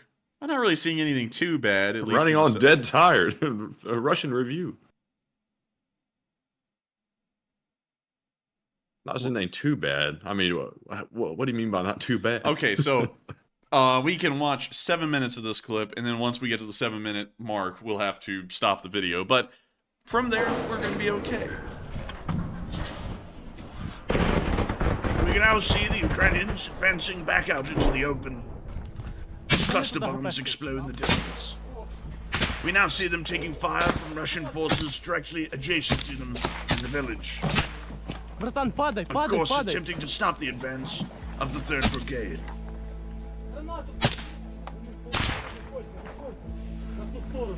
We can now hear the music kicking in and letting us know that the action is about to commence.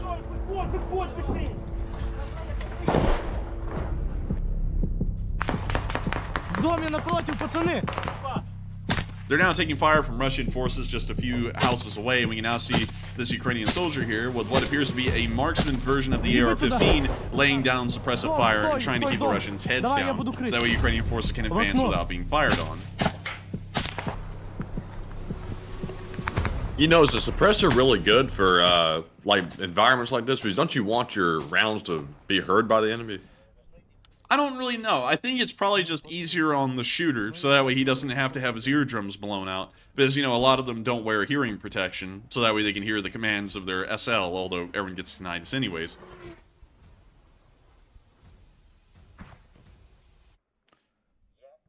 You can see some kind of a smoke round was fired over the village, and we see the marksman is still posted up and looking over the top of the wall.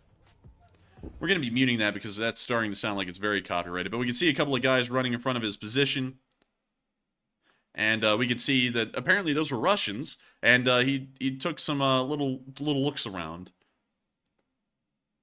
The Russians have now disappeared. We don't know where they went.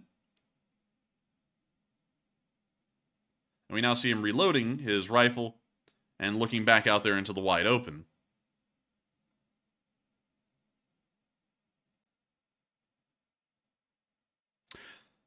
Can't really tell what happened there. All we know is that he was looking at him and then they disappeared. So, very interesting to see. Apparently the Russians can disappear like magic now. And we can now see the Ukrainians moving through another part of the village.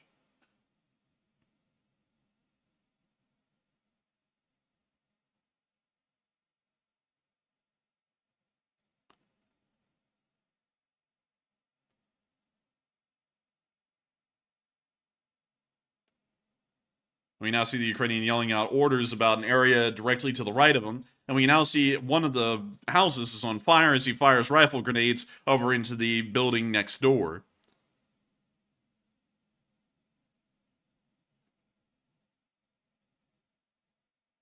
The 3rd Brigade continues to advance through the village street by street.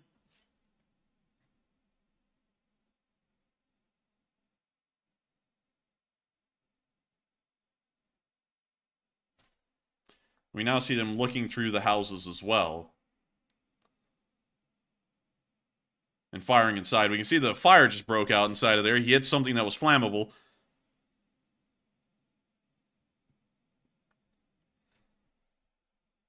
And we see the Ukrainians still attempting to clear out this destroyed house complex. Of course, a very lengthy and time-consuming process, as every single room has to be cleared, and it's also a very dangerous process to clear a building.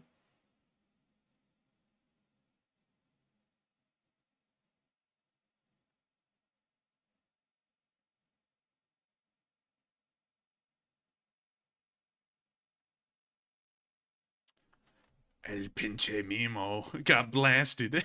Oh man, love it. Wrong channel, buddy. And now he's a victim of the Enforcer Banhammer, brought to you by Enforcer Matt. Get him, Matt! He's not that guy, pal. He's not that guy. We now see them moving through the village again, and it appears that they're very close to the railroad berm at this point, meaning that they pushed through most of the village. Going to have to end it here, though, because we can't really watch the rest of it for certain reasons. If y'all would like to see it, however, you can go to the link in the description below, click on the Day 582 map link, go to the map, and then click on this very marker in this part of the front line. It is right in the area of Andriivka. It's the marker to the very bottom of the village. You can click on it and watch the entire thing at full length. Sadly, we won't be able to watch it here, though, because it has some things in it that YouTube might not like beyond that point in the video. But moving on from the video that we were just watching of the Ukrainians fighting for Andriivka, it appears that the Ukrainians have been able to hold the front line today. They have, of course, taken Klishkivka, Andriivka, and are currently in the process of taking Kerdamivka. And with these 3 major settlements south of Bakhmut being in Ukrainian hands, this is going to be giving the Ukrainians a dominant position to continue their offensive across the open fields from Klishkivka towards the Opitne and Avdiivka. Hopefully they will be successful. We don't know how much longer that will take because the Russians are, of course, trying to hold up the Ukrainians with the counterattack until the Rasputitsa arrives. But hopefully the Ukrainians can move forward and capture more ground before the Rasputitsa gets here. Moving on from that and on to Avdiivka, we also saw that the Russians hit Avdiivka today with some 500-kilogram glide bombs. Here's the clip. And we're going to be muting that, but we can see the glide bombs exploding inside of, and let me make sure I get the name of this plant right, the Coke chemical plant. Oh, the Coke, again. Cocaine. Oh, damn. They want the Coke supply. Arr, that'd be fine. Some of that fine Ukrainian blow. I mean, you can see the I know some smoke. people that'll be very disappointed about that. Oh, man. Run their life to learn this information. Oh, man, I'm telling you. But we can see the Coke chemical plant getting hit. Luckily, most civilians, that means, have been evacuated from the city, and we're assuming that there are no workers inside of the Coke chemical plant because it's been shut down ever since the war started, way back in the day in 2014. This has been very close to the front line the entire time, but we can see the damages, of course, being caused to the factory, and a massive fire broke out on its southern area of the compound. We can see another bomb hitting the factory as well. And Drunky Monkey threw in the Arnold Schwarzenegger version, cocaine. But still, we can see the Russians continuing to hit the coke plant, but we don't know what kind of damage that actually caused to Ukrainian forces. We can't really confirm on video or picture evidence, but we can see them trying to bombard the Ukrainians into submission in that village, but we don't know how successful that really was. Moving on from Donetsk and on down into the village chain, we also saw at Staromayorsk that the Ukrainians were using an MT Rapira today to fire at the Russians. You can see the MT Rapira moving up into the tree line, ripping down the trees as fast as it can to set up a firing position.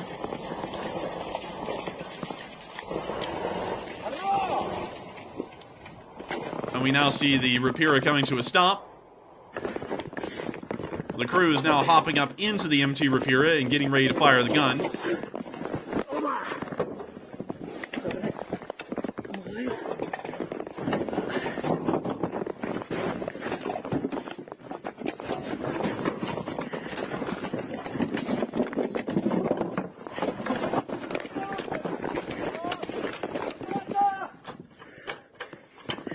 We now see them getting ready to fire the piece.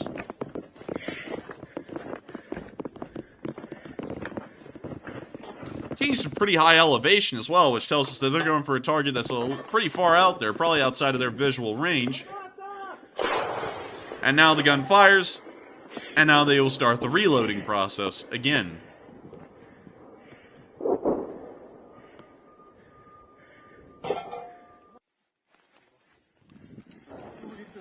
We now see them getting the gun ready to fire again. That guy was scooting out of there. And that guy was moving.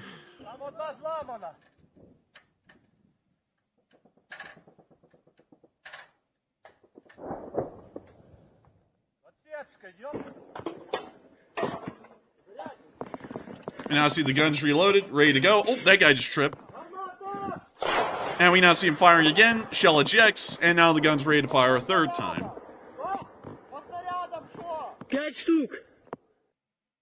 And with that, that's the end of the clip, but a very interesting look at a little Rapira that was operating near the village chain today. Moving on from that, near to the area of Wheelopole, we also saw a Ukrainian guy having some fun with a HIMARS. Looks like he's getting in the festive season with the pants. They, of course, have HIMARS on them, which is pretty cool. And we can see the HIMARS right behind him. Hey, look at that. The guy's a big fan. And I gotta say, love to know that everyone's loving American weapons. American weapons are pretty good. Some of the best in the world. We pump more money into our weapon systems than almost every other country combined in the world. So I hope they're enjoying it, because it cost billions of dollars to produce that system and to have it on the battlefield for the Ukrainians to use. And so with that, we're now going to be moving on from that neat little picture and on into the area of Robotyne. Today near Verbove, we saw a Ukrainian BTR-80 on the move on one of the fields on the outskirts of Verbove, and it was barely missed by a Russian ATGM. BTR-80 is moving through the fields here behind its lead vehicle, and this is a simple BTR-80 with the 14.7mm machine gun in the turret. It's not the 30mm BTR-82. But we can see that ATGM rocket right over. Right there, you can see it. It's a little streak, and you'll probably see it over here on the right side. Explodes right near the BTR-80. And now the gunner starts laying down fire towards the direction where the missile came from. He just woke up. He's like, oh god! But you now see him taking a sharp right turn and trying to break line of sight with the ATGM.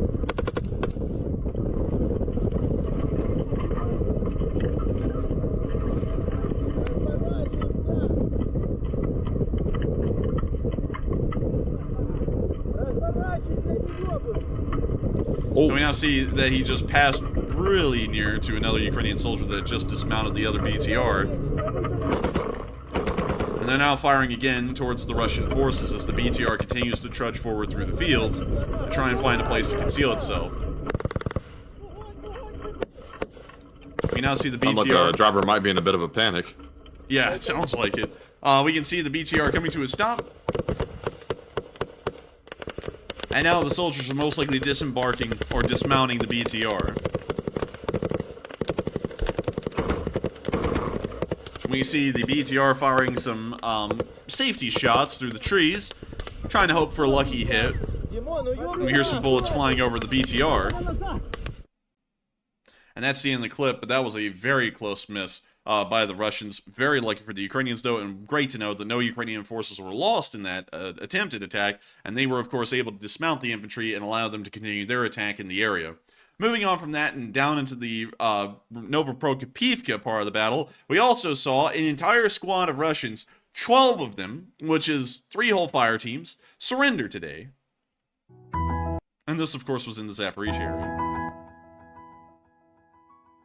We're going to be muting the piano music. It's quite relaxing, yes, but what's even more relaxing is knowing that these 12 Russians, the war will be over for them. When you see them taking off the vest, you see them laying down on the ground. See, I'm not sure how the Ukrainians want them to surrender, but you know, if you're dealing with like even the police in America, you don't make rapid movements like that guy just made. Like you're asking for trouble. Man. I don't think Russians have very good sense. Stop reaching!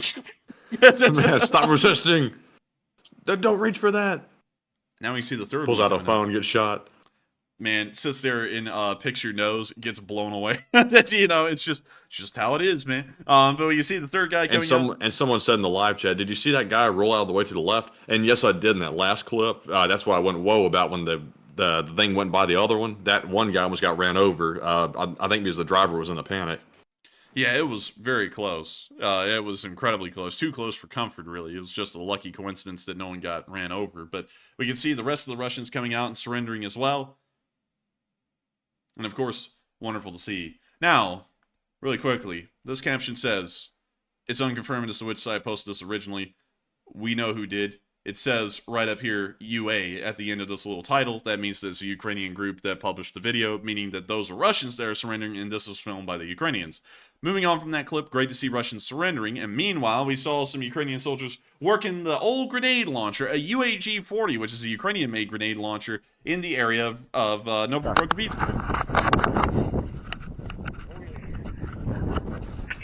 Одненько, чекай хвилину. You see them loading the grenade launcher with the Easter eggs up front.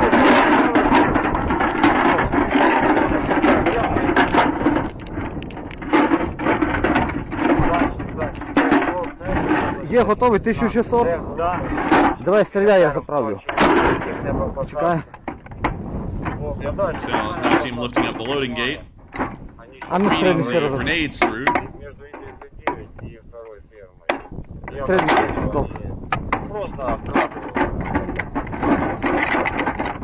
We now see him putting the grenades in. We see them pulling the charging handle back and loading the first grenade. Давай ще раз. Два.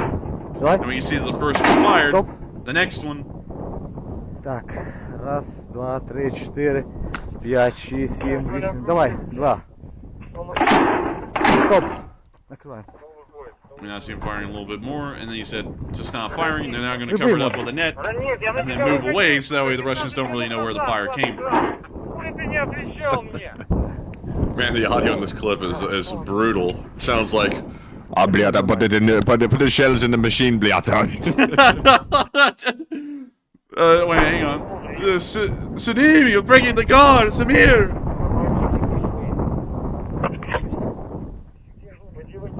We now see them taking a run for it, and now getting down to their outpost, so hopefully the Russians don't know that the fire came from there.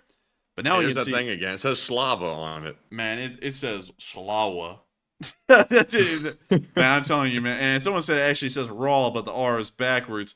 And man, or wait a minute. It's war, spelled backwards. No, it says Slava. Man, I think it's war. I think it says war on that thing. Maybe.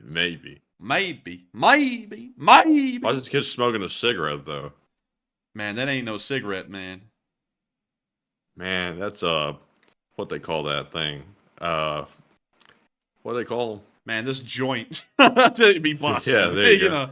know. But still, very nice to see them using that little UAG in the area, and very nice to see us analyze that little slaw raw war guy at the end. But moving on from that, and on into our next clip, way over on the western side of the front line, we got to see the Ukrainians get a hole-in-one on some grenades that were stored out in the open. Now, that song's very copyrighted. I didn't even have to hear enough of it to know what it is. But we can see the grenade. Oh, wait, hang on. I forgot to show you all the cool part of this video. They dropped the grenade. Scooby. Like, Zoink Scoob, it's a war. Hole in one. But we can see them drop the grenade literally in the detonator area of the mine. They now fly off. And then the grenade explodes. Oh. Man, that do be a that's a powerful shockwave explosion. and a half right there. I gotta tell you, man, those mines, when they blow up, they do be minding their own business. That was mine's ground. That was almost like a German phrase. Dude, I was that's like, mine's ground.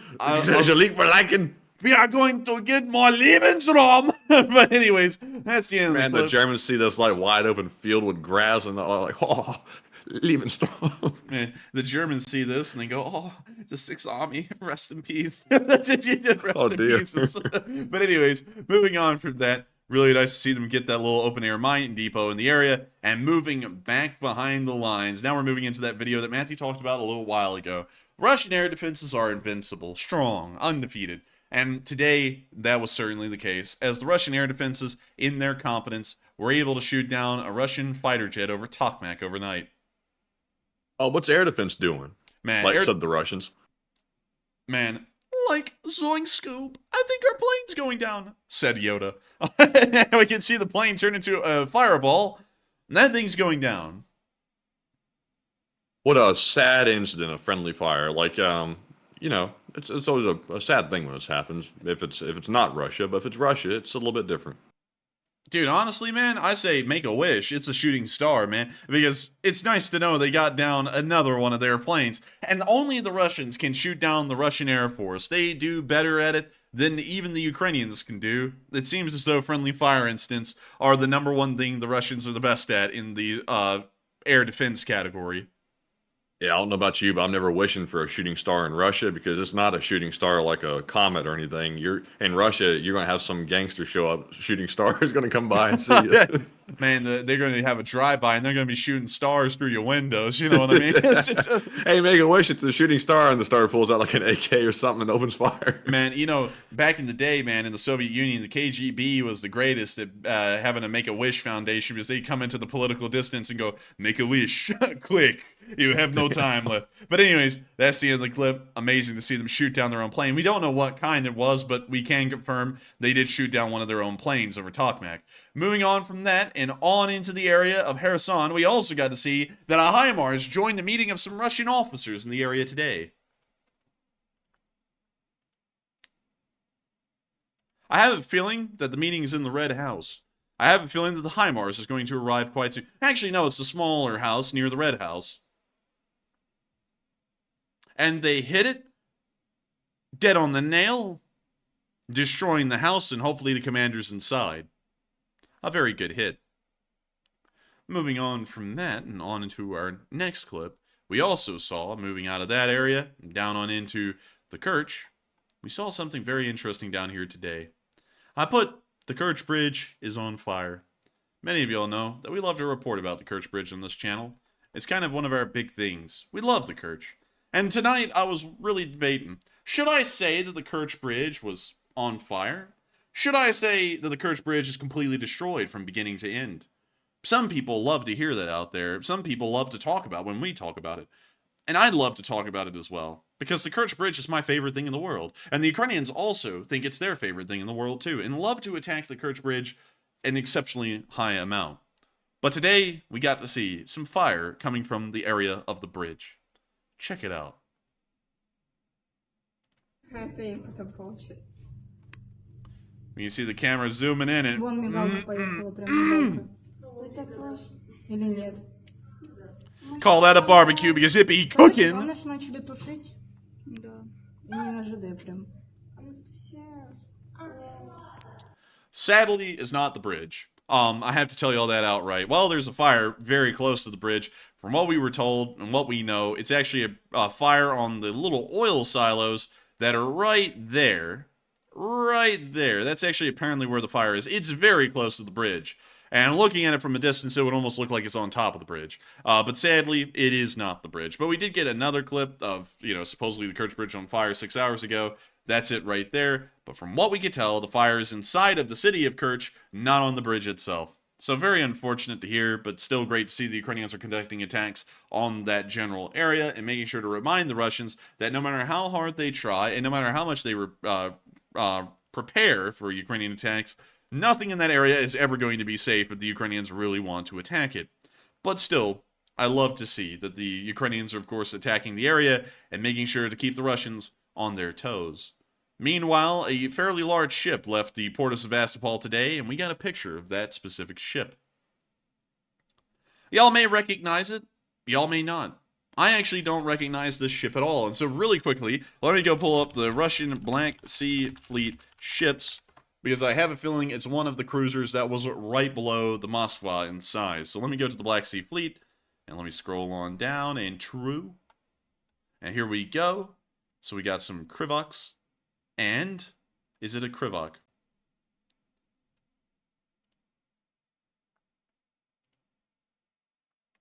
Bliat. Suka Bliat! It looks like a Krivok. Because you can see these little nacelle things here on the side. You can also see them here. You can see the little divot where the torpedo launcher is right there. You can also see the two turrets on the back. So this does appear to be a Krivot-class missile frigate that is leaving Sevastopol Harbor today. We don't know what its mission is. It's not really that much of a missile-launching ship, so we'll have to really wait and see what it will be doing out there in the Black Sea. Hopefully it will become another artificial reef, but of course that's being actually somewhat unoptimistic. I think it actually will become a coral reef here within the next few weeks. But moving on from that, it's now time for us to go to Kyiv to cover the speech from President Volodymyr Zelenskyy here on day 582 of the war. And so, without further ado, here is one of... Slav Ukraine, can I give you a speech? Come on, please. Speech. And here is one of the shortest speeches of the war. Бажаю здоров'я, шановні українці, українки. Потужний міжнародний день сьогодні. Зустрічі та переговори з партнерами. Генеральний секретар НАТО Єнс Столтенберг був в Києві. Плідні переговори не лише про наш захист зараз, але й про наш стратегічний захист, спільний захист усіх в Європі. Україна заслуговує стати членом НАТО і стане обов'язково. І це не просто наша українська амбіція, це єдина дієва безпекова перспектива для Європи, яка гарантує реальний тривалий мир. Працюємо над тим, щоб був практичний прогрес в питанні про членство в Альянсі. Обговорили сьогодні роботу нашого формату Ради Україна-НАТО. Те, що можемо зробити, використовуючи цей формат. Хороша зустріч, провів переговори також з міністром оборони Франції сьогодні, а напередодні з міністром оборони Великої Британії. Ключові партнери, дуже вагома співпраця, яка вже є, і ще більш вагома, якої можемо досягти. Говорили, зокрема, і про посилення наших воїнів, і про загальну стратегію нашої перемоги в війні. Працюємо і над тим, щоб було спільне виробництво необхідної нам зброї, необхідної і Україні, і нашим партнерам. Я дякую Франції, я дякую Великій Британії та усім нашим партнерам, кожному лідеру, кожній державі, які разом з нами протистоять російському терору і наближають такий потрібний мир. Є результат і на майданчику МАГАТЕ. Україна увійшла до складу Ради керуючих цієї організації, Міжнародного агентства з атомної енергії. І це не лише підкреслює нашу міжнародну безпекову роль, але й дає реальні можливості Україні впливати на ухвалення рішень, які обов'язкові для усіх членів МАГАТЕ, для усієї міжнародної спільноти. Будемо робити все, аби реалізувати перший пункт нашої формули миру – ядерну та радіаційну безпеку, та гарантувати повне звільнення нашої Запорізької атомної станції від російських окупантів та убезпечення України та всієї Європи від російського радіаційного шантажу. Готуємося до того, щоб цей і наступні тижні дали ще результатів для нашої міжнародної роботи, для посилення України. Провів сьогодні кілька відповідних нарад, зокрема важливу нараду із керівниками розвідки. Результати будуть. І фронт. Куп'янський напрямок, Лиманський, Бахмутський, Мар'їнка, Авдіївка, Шахтарський, південні наші напрямки. Я дякую всім вам за міцність. Я дякую кожному і кожній, хто зараз в бою, на бойових постах, у бойових завданнях. Працюємо, аби у вас було більше зброї, більше потужної та ефективної зброї, нашої української зброї.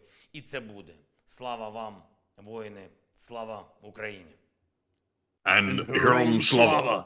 And with that, that is the end of the speech from President Volodymyr Zelenskyy here on this amazing 582nd day of the war. And of course, that is the end of the halftime show as well.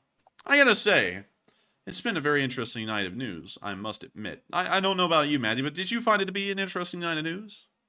I think it's interesting every single night, but I'm kind of biased though because I'm here every single night. Man, I'm kind of biased because, man, I mean, you know, the click do be baiting. But anyways, moving on from that. Oh, man, I'm telling you, I get no respect around here. I just try and put out the news, and people say we're baiting clicks. Oh, man, I'm telling you, the only thing that's bait is your profile on Tinder. Oh, man, call that a catfish. Oh, man, I'm telling you. But anyways, moving on from that. It is now the end of the halftime show, and we're about to be moving on into the second part of the stream. And it's going to be a great part of the stream. We get to talk to all of y'all for about the next 40 minutes or so. And of course, let us begin. So what do we got, Matthew? All right. And hey, before we get into our polls, real quick, we are getting very close to 160,000 subscribers. We are about 90 away from hitting 160, which is a milestone on its own. So if you could, if you're not subscribed already, hit the subscribe button. Also, if you haven't, also hit the like button as well, but mainly the subscribe button. Because if we can hit that tonight, that would be super cool. Because obviously we're growing pretty fast, and the videos are what really grow the subscribers really quickly. And we put out a pretty good one today that a lot of y'all liked. So maybe we can reach 160 before the night is out. But thank you all for subscribing, by the way, because we really do appreciate it. And with that being said, we're moving into our first poll, which says Germany has approved the Rheinmetall weapons plant to be built in Ukraine, and is it a good idea? 72% said yes, it will speed up production. 15% said maybe, but it's very risky. 8% said no, it will be a massive target, and 5% said unsure.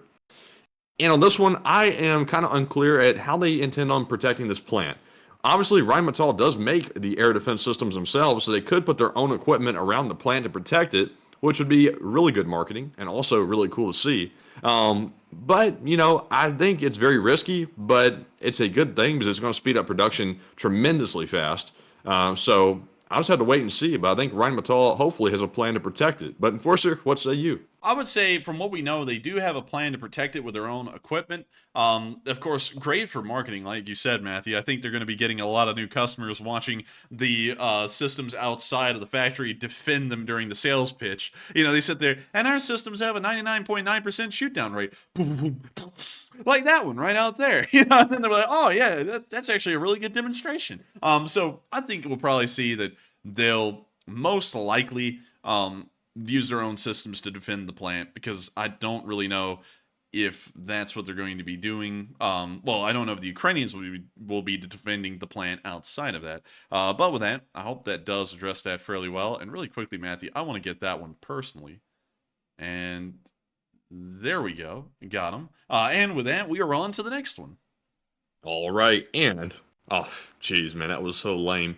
But anyways, moving on from that, I saw someone say, I don't know how you found the time to do the short war video today. It was really good. And thank you for the compliment, by the way. And I'm just going to tell y'all right up front.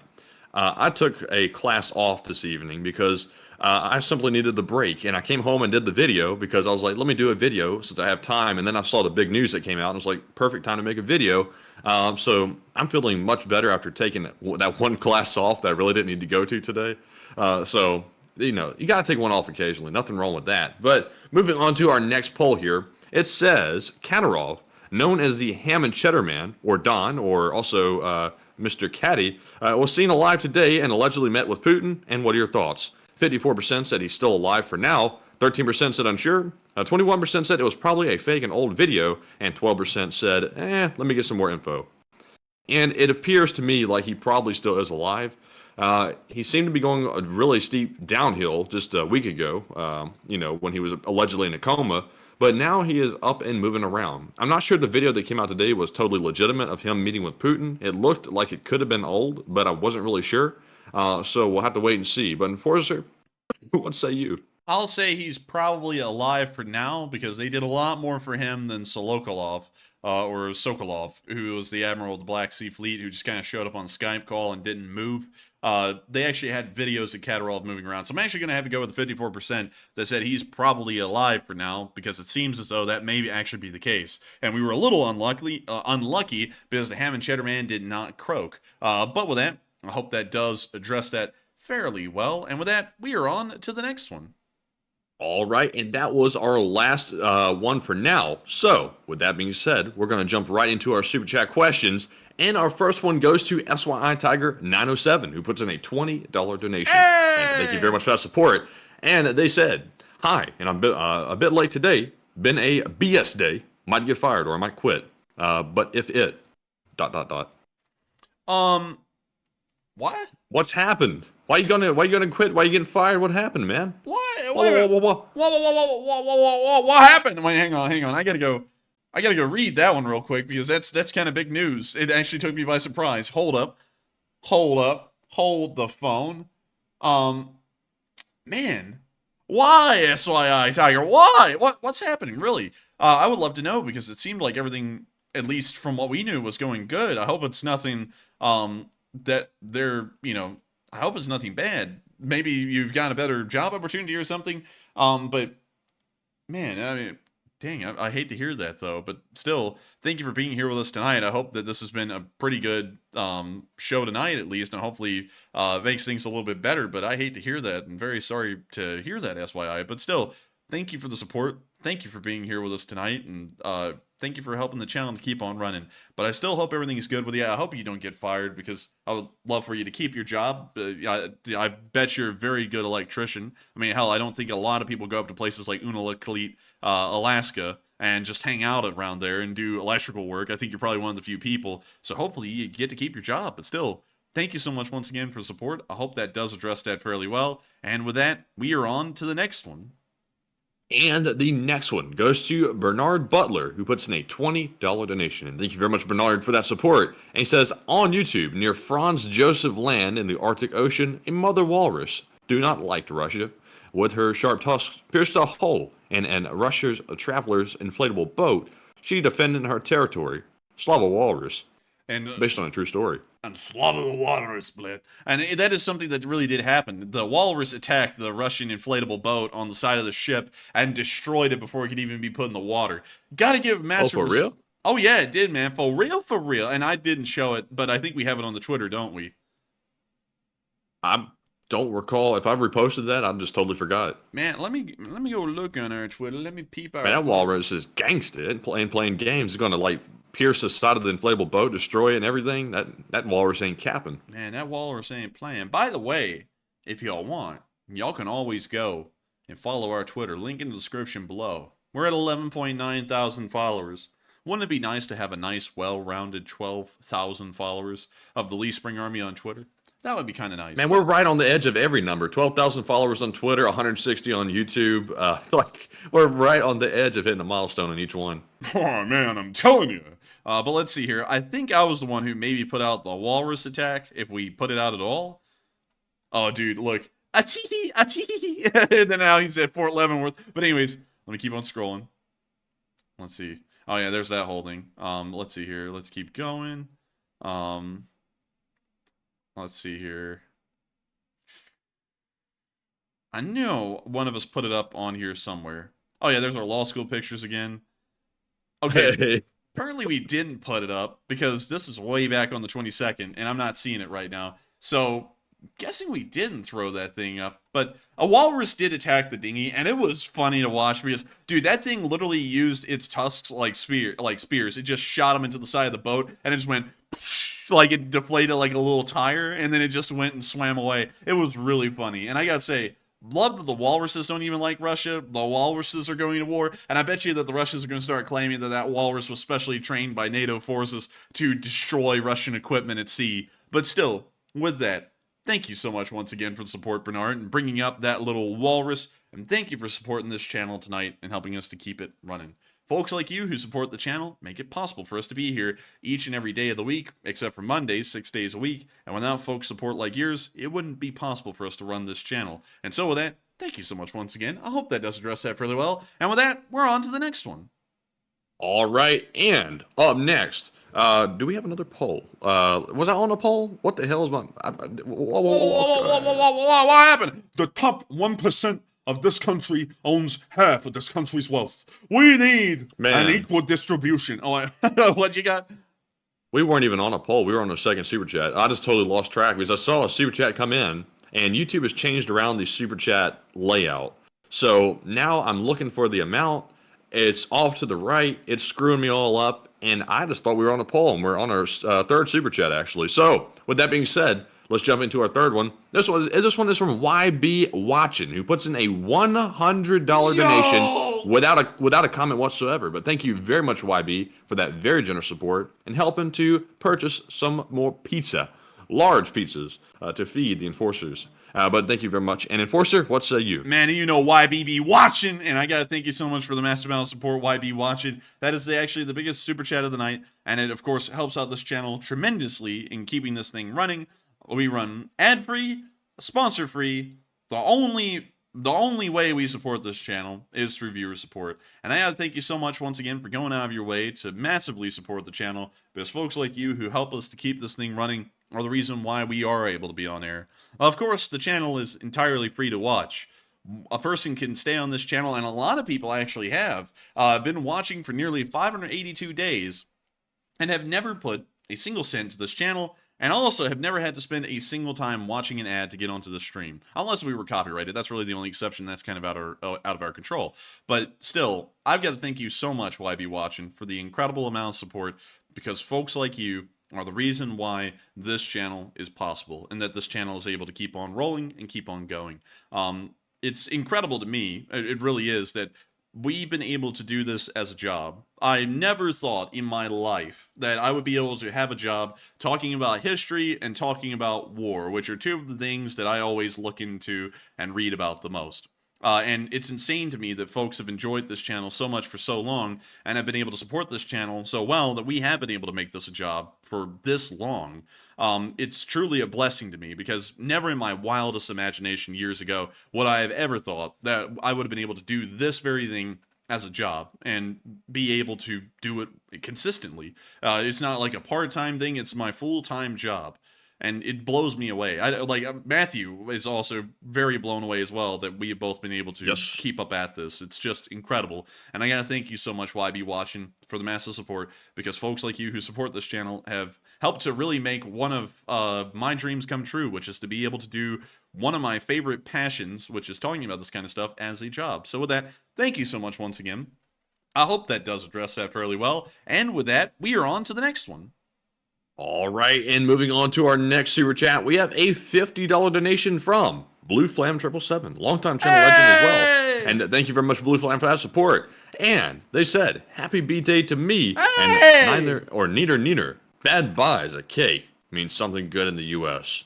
Question to chat. And also, happy birthday to you, by the way. I hope it's been a good one for you. And y'all have got some good news on your birthday, so how about that? Man, I'm like tripping Matthew up every single time he talks. He's like, and happy, and I'm like, and I'm like putting out a word over here and then stuff. Sorry about that, but still, happy birthday, Blue Flame. Well, how old are you, if you don't mind me asking? How old are you? And also, where do you live? What's your credit card number? And what's the 3 numbers on the back? But happy birthday to you. That is incredibly impressive. And I'm happy that you're here celebrating your birthday with us tonight. And and also, bad buys a cake means nothing good in the U.S.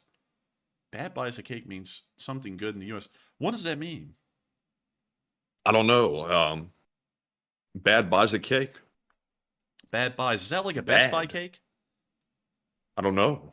Bad buys. I don't know. That's like the store you don't want to go to. You get a Best Buy or you can get a Bad Buy.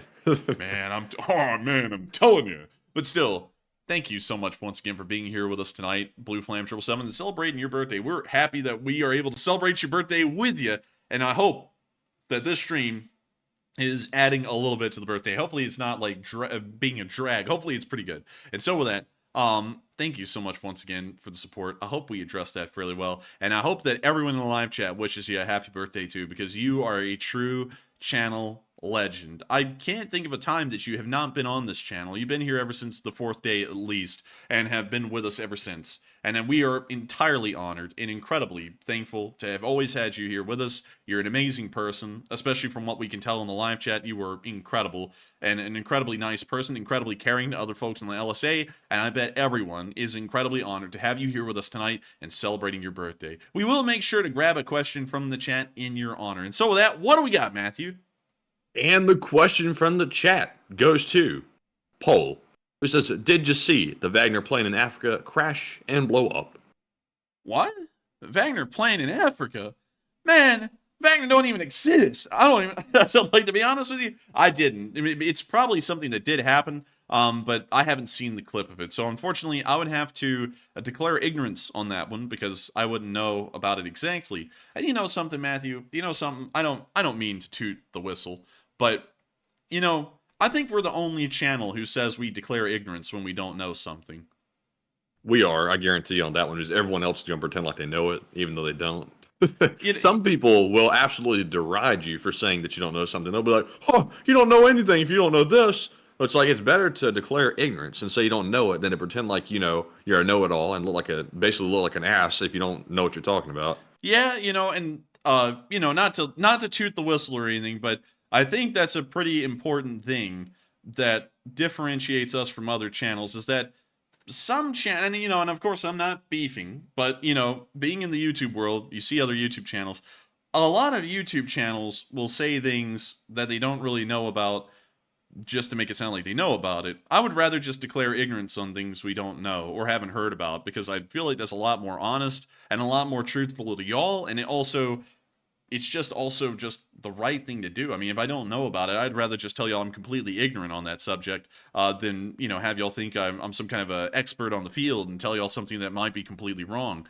So in a good way, we're declaring ignorance. I think we're one of the few channels that actually does that, rather than try and act like we know everything. But still, thank you so much once again, Blue Flam, for sponsoring that live chat. Sadly, I've never seen that Wagner plane crash, but I will be looking around after the stream to see if that is the case. But with that, thank you so much once again for support, Blue Flam. Happy birthday to you again. I hope you're having an amazing one, and thank you once again for sponsoring that live chat and helping this channel to keep on running. And with that, we are on to the next one.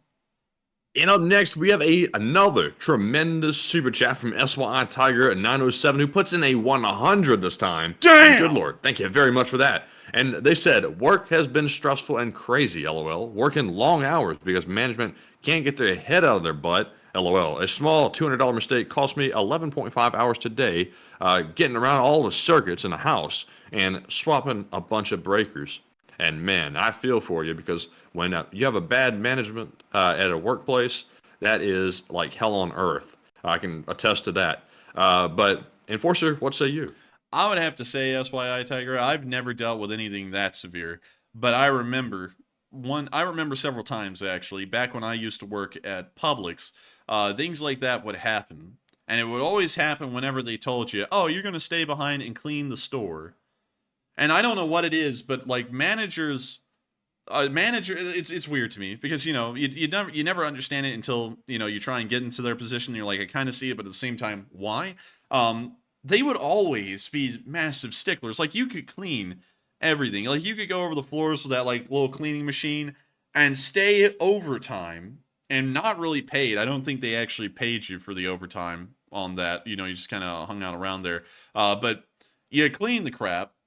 And then they would go, oh, wait a minute, hang on. I don't really like how this looks. The sheen isn't the right kind of sheen that I like, but it's clean. You know, it's clean. It's just not the way they like it. So go back over this and do it again. So you'd spend another 40 minutes doing it. I never really had anything like that, though, where it was a 12-hour shift of just constantly doing that. The first time I ever worked 12 hours straight was doing this channel, actually, and that's something that I was more than happy to do because it was doing a great service, but I would be pissed as well. I mean, that would be stressful and crazy to just sit there for 11 and a half hours just working on circuits and switching out breakers. That's got to be something tough to deal with. So I completely understand your frustrations, SYI Tiger, and hopefully things are able to be sorted out, but hey, if it's too rough, I completely understand your point, because sometimes management can always be a douchebag to you and just be incredibly rude. I remember, hell, really, at all the jobs I worked at, the way the managers would treat you in the end would just make you walk off. Because,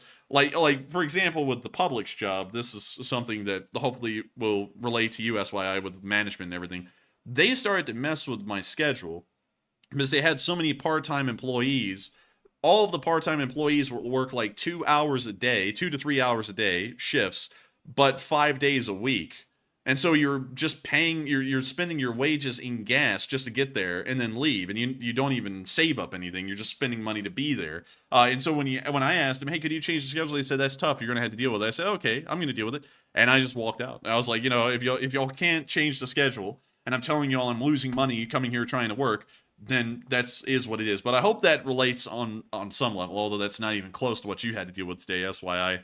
But thank you once again for the support and helping the channel to keep on running, and I hope things work out in the end. But still, thank you so much once again. I hope that does address that fairly well. And with that, we are on to the next one. All right, and our next super chat is going to go to, this is definitely a unique name. It's Ijda Soda SP FSAF Safa. And I cannot even begin to pronounce that name. That is very unique. But they put in a $20 donation, and thank you very much. And sorry that I'm not doing your name justice. They said, hey, I am that guy. Super chat, $20 donation. OTAN means Organization du Traité DL Atlantique Nord. And thank you so much for the support and helping this channel to keep on running. I would say your name too, but I think I'm going to butcher it, so I'm not even going to try. But I do thank you so much for the support. And also, thank you for clarifying that and letting us know what that means in le français salvateur. But still, thank you so much once again. That's really cool. And also, really bizarre that the only version of NATO that we have, other than NATO, is the French version of NATO, which is OTAN. But still, thank you so much once again for support and sharing that with us, so that way we actually know what OTAN stands for, rather than it just being French. And so with that, thank you so much once again. I hope that does address that fairly well. And with that, we are on to the next one.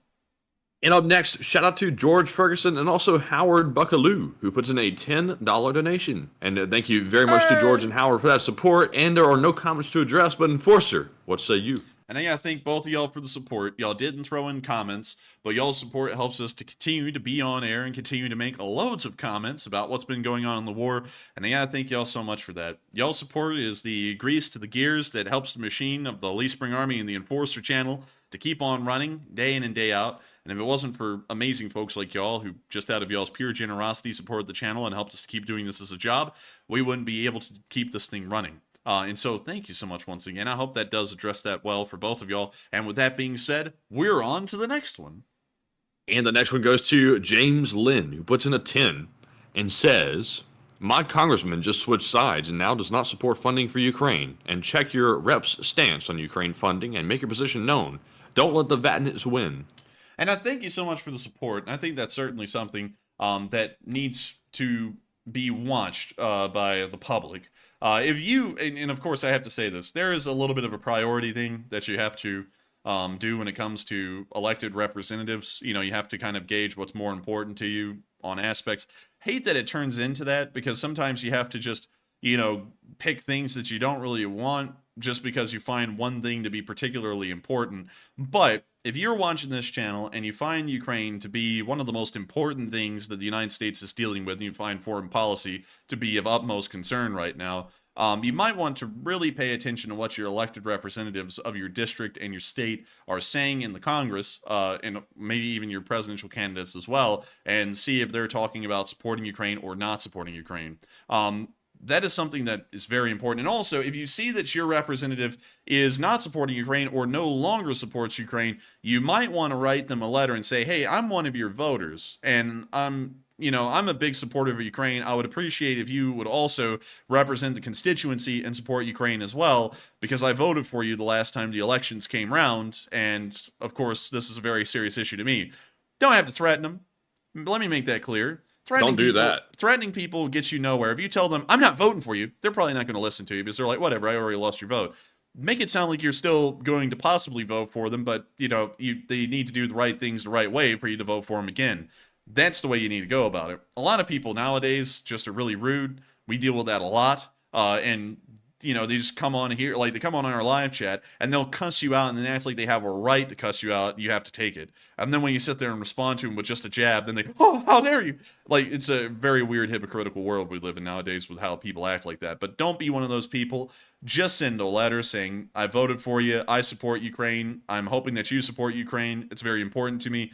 I'll possibly vote. Well, I will vote for you again if you support Ukraine, if it's that important to you. So make sure to write your representatives. That does a lot to change their mindset because, of course, they want to be reelected. So I hope that does address that fairly well. And I hate to hear that, but make sure to reach out to your congressman and just write him a letter and tell him, I was one of your voters. I support Ukraine. And I would like that you reverse your stance and continue to support Ukraine because that's largely what's my priority interest right now as far as American policy goes.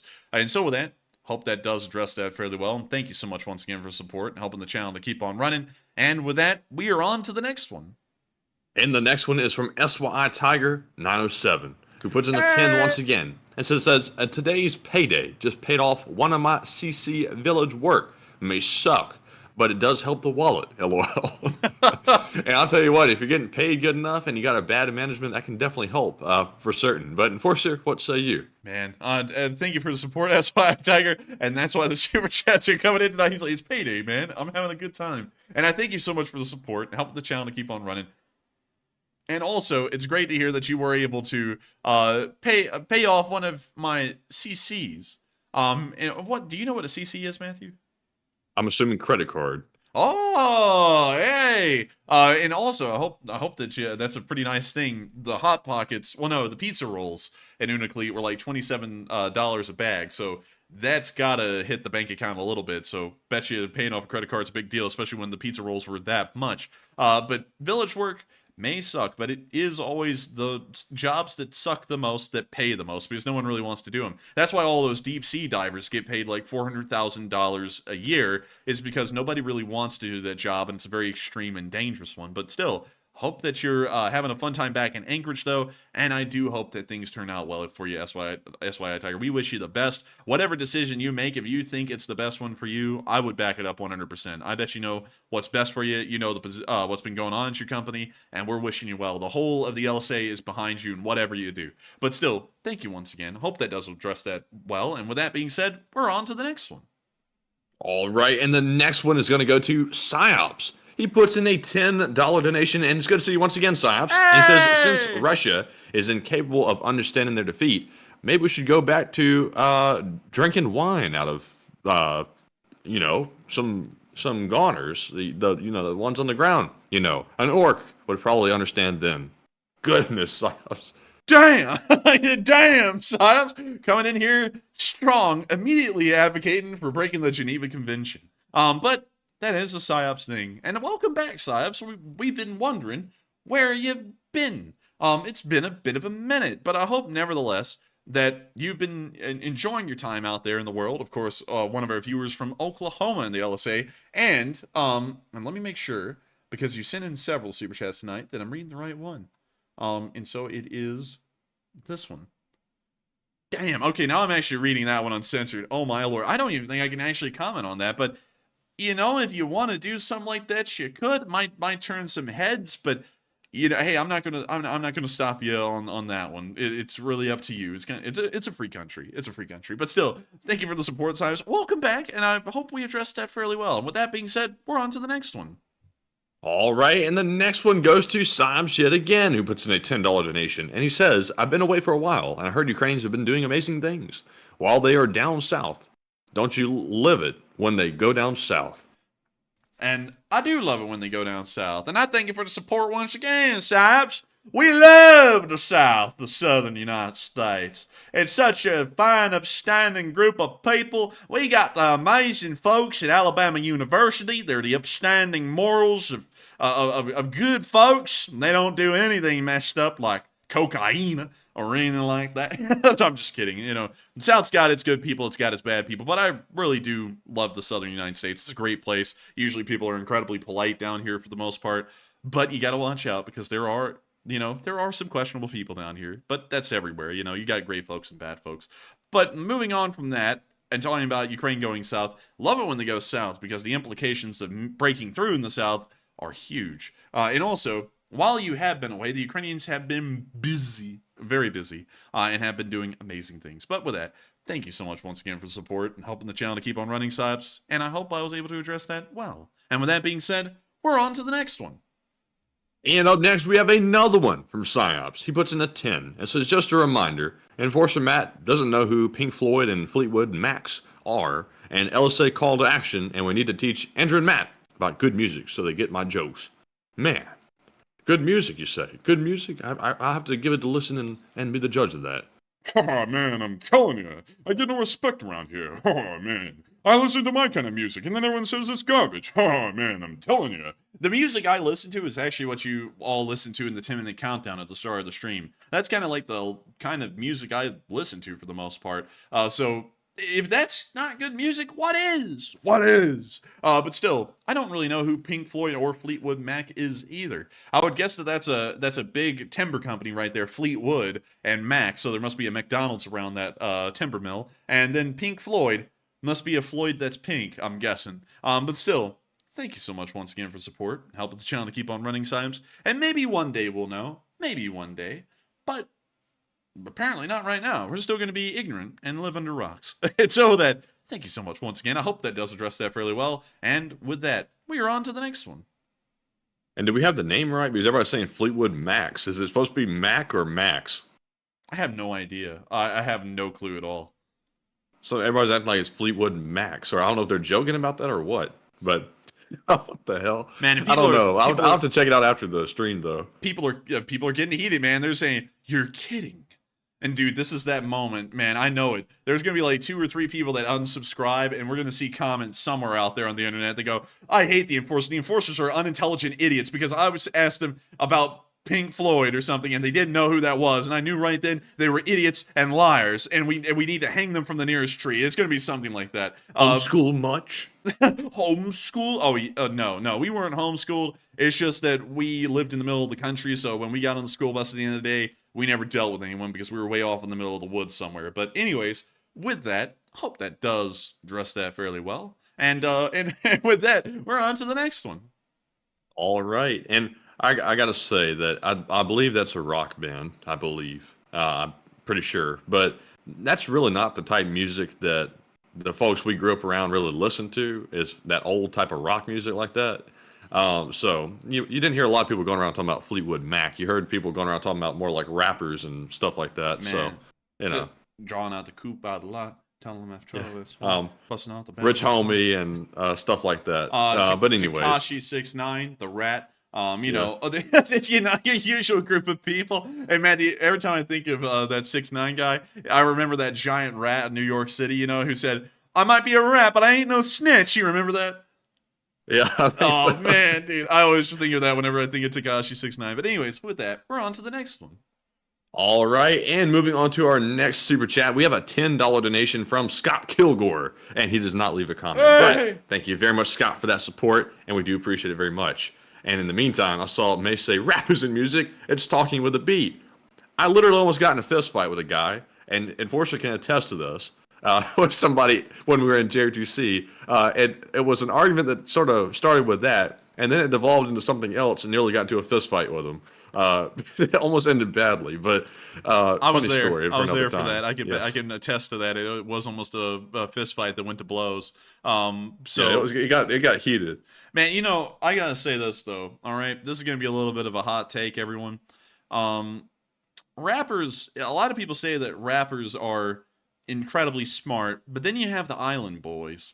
And then that kind of tells me that that can't be the just case. an island boy. Just an island boy. You can't make that argument to me when there are people like the island boys. You can't. Like, that's not, they're not smart. They're broke. Like, they made poor decisions and they rose up out of the ashes of nothingness, and then they went right back into it in like a year. And then there was other people, you know, like Tekashi 69 and a whole bunch of others. I mean, some of them are great, but also there's like an equal amount of them that are just terrible. And also, I mean, like, you know, that can kind of extend over into a lot of genres. Like, here's a hot take. I don't know, maybe this is a hot take on a certain genre of music.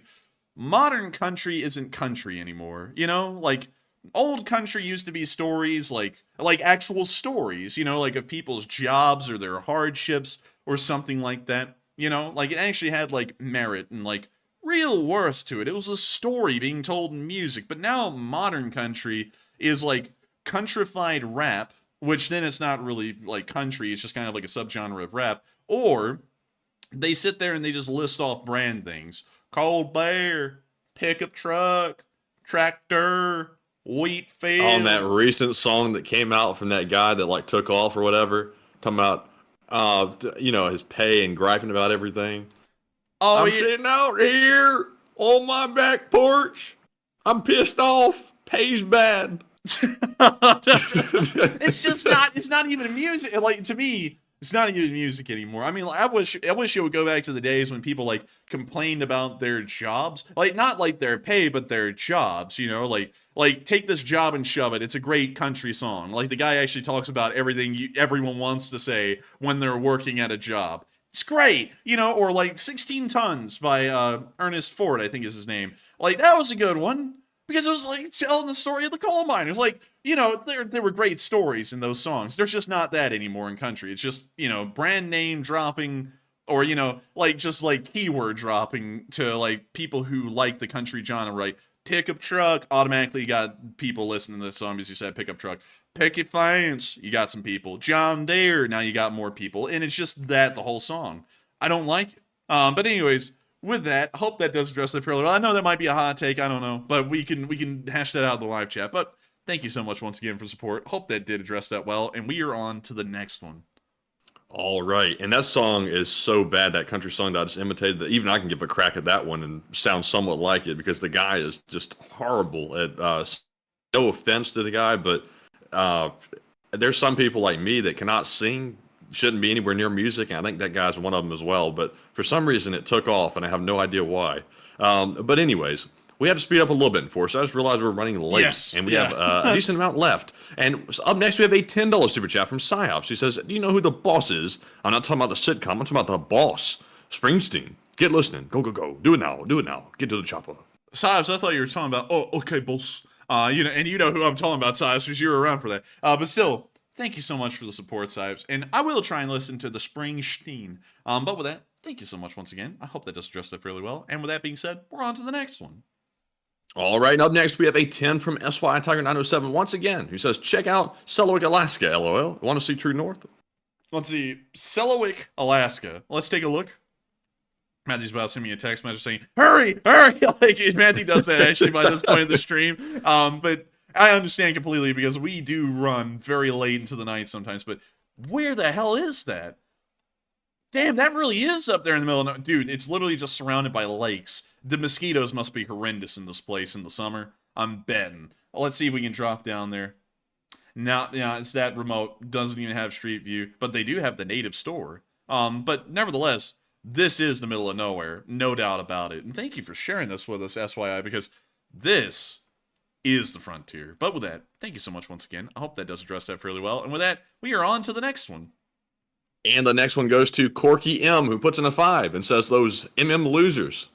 Oh, man, I'm telling you. Coming in hot. Oh, man, I'm telling you. Oh, man. Well, there's not really a lot to comment on that, you know, because, you know, if we comment on it, then he's the victim, you know. You know, they can go and dox us all day, but we comment on it, and then screw that guy. Yeah, he's the victim. I'm not even covering it anymore. It's, you know, but hey, it's great. We're done. It's great to know. Our drone made it over there. We didn't even have a part in that drone showing up, but apparently it showed up nevertheless. Apparently was able to just grab it out of the damn black hole at DHL and get it over there. So good on him. And also, if the LSA wants to take credit for that, I'm not going to stop y'all. We didn't have any process in that, but if he wants to claim it's an LSA drone, y'all take credit for it. But with that, we're on to the next one. Yeah, just know that he probably got stoned and imagined the whole thing up, and then he forgot that he imagined it, so he went with it. So, Watch it. But anyways, watch that. Wait, hang on. You said that, and watch this. He'll clip this part out. He'll play that in his tomorrow stream, and he'll claim he's the victim of this whole thing. Watch. Oh, you can play it if you want. Oh yeah. But watch. He'll claim he's the victim. Just wait and see, everyone. That's how it works. He'll attack us. Just make sure that bad boy falls under fair use, though. Just make sure about that. He'll attack. So watch this, y'all, because this is his mode of operation. He attacks us like he did on his last night's stream. We can make a comment, or one of y'all can make a comment. We'll respond to it. Very lightly. Like, this is a very light response. And then he'll clip that, and then he'll play it on his stream tomorrow, and he'll paint himself as the victim of harassment from us because of that. It's the sickest thing y'all will ever see. But anyways, thank you for the support. Hope that does address that fairly well. And with that, we're on to the next one. All right, and up next, we have a $10 super chat from SY Tiger 97 once again, who says, all boardwalks. What? All boardwalks.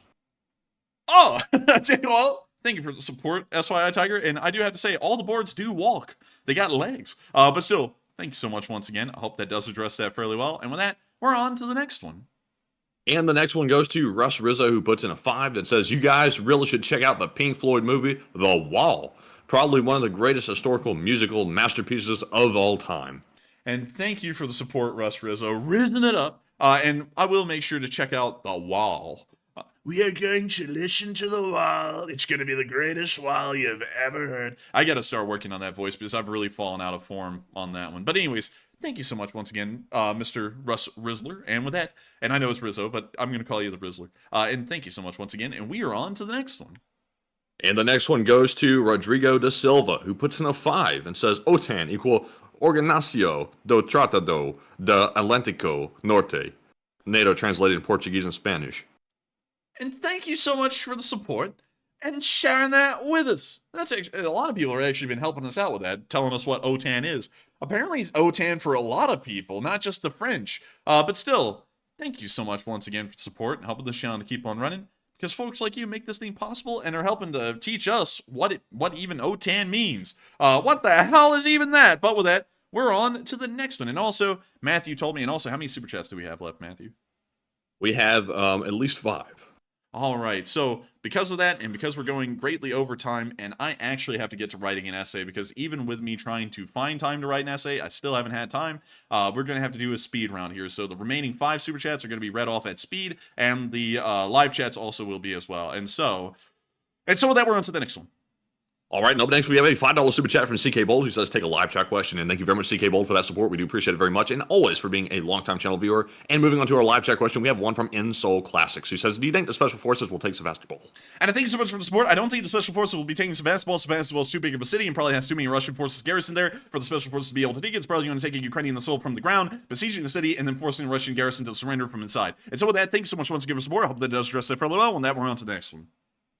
And on to the next one, we have a $5 super chat from F. Putin, who says, and that helmet on the video earlier actually says Slava. And thank you so much for the support. We don't really know what it says. It could say war, it could say Slavic, it could say Slav. We don't really know. But I do thank you so much once again for the support. F. Putin, of course, the channel legend. And I think it might say Slava or something similar. And so with that, thank you so much once again for helping the channel to keep on running. Also, you who support the channel, help us to be able to keep the lights on, help us be able to pay rent, help us be able to do everything in the background, and of course, be able to save up for the future. And so with that, thank you so much once again. Hope that this addresses it fairly well. And that, we're on to the next one.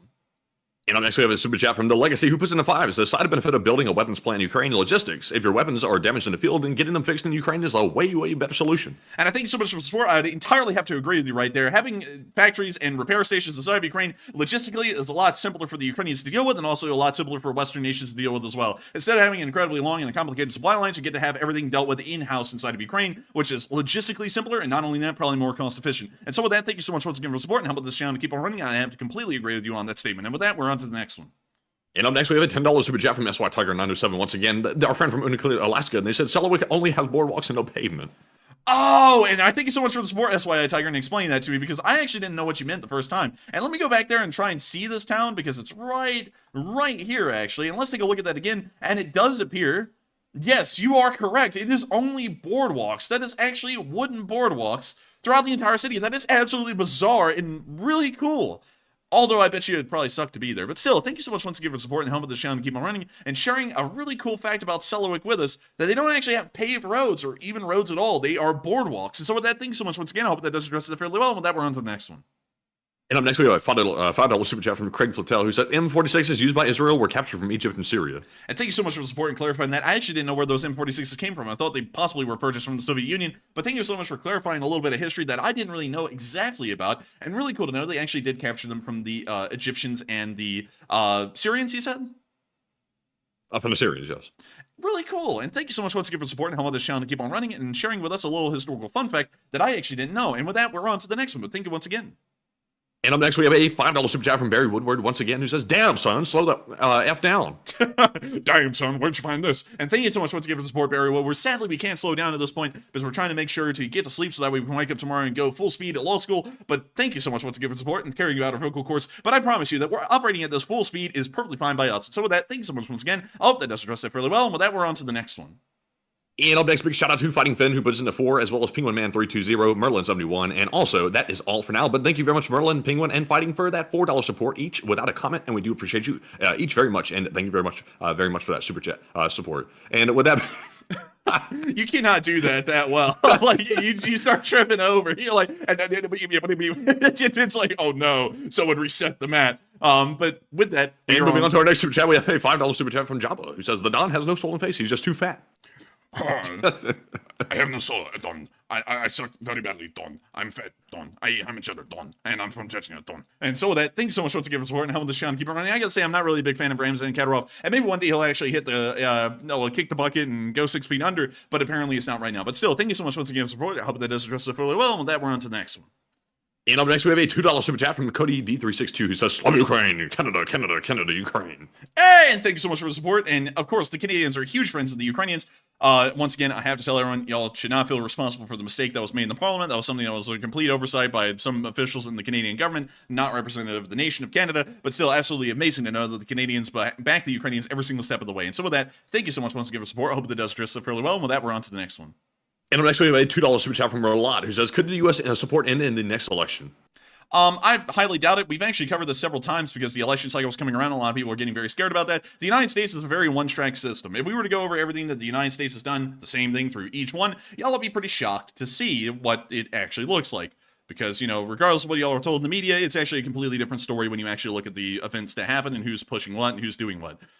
Based off of that, I would actually have to tell you entirely that the support's not going to stop. Regardless of who gets elected, even if they say the support's going to stop, they're going to get in office and find a way to make an excuse that the support does continue. You have to remember that politicians do lie a lot during the election cycles, and they really don't follow through on about half of their campaign policies most of the time. So just keep that in mind, because I have a feeling that regardless of who gets elected, the support will probably continue to flow, and the worry will largely be for nothing. But still, with that, I hope that does address it fairly well. Thank you so much once again for support, and with that, we're on to the next one.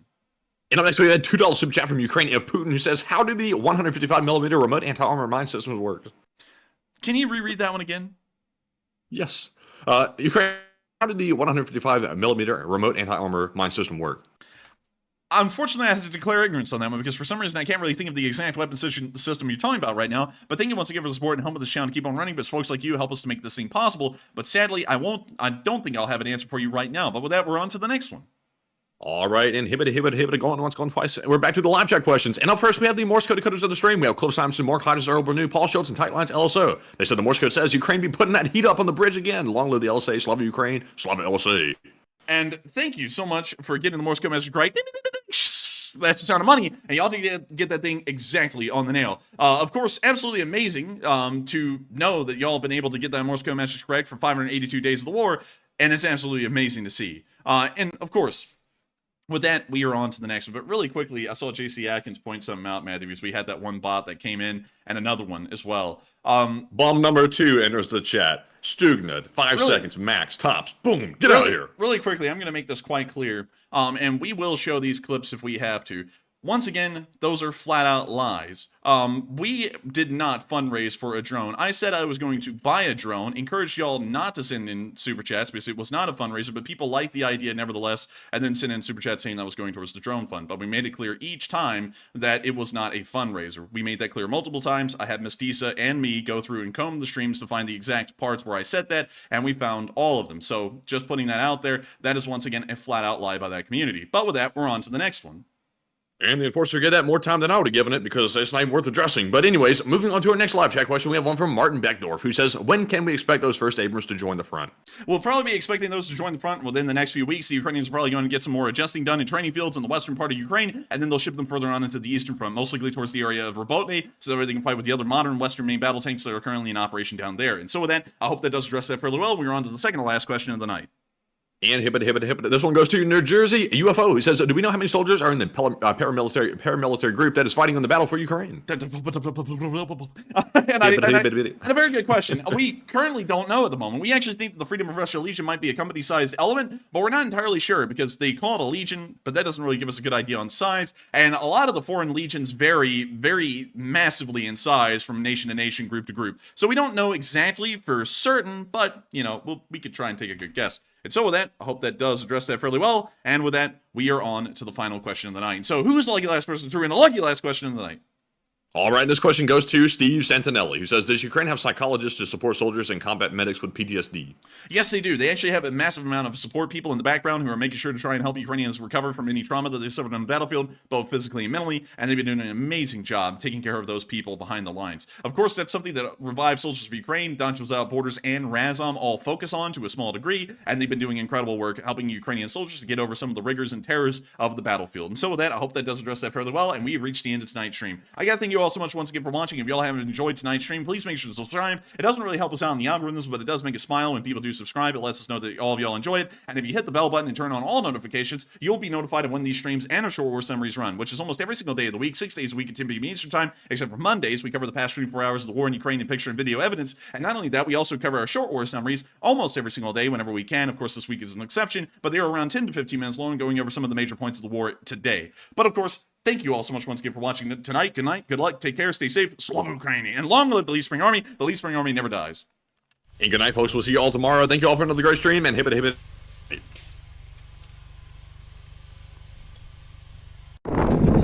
Yes. The Leaf Spring Army sends its regards.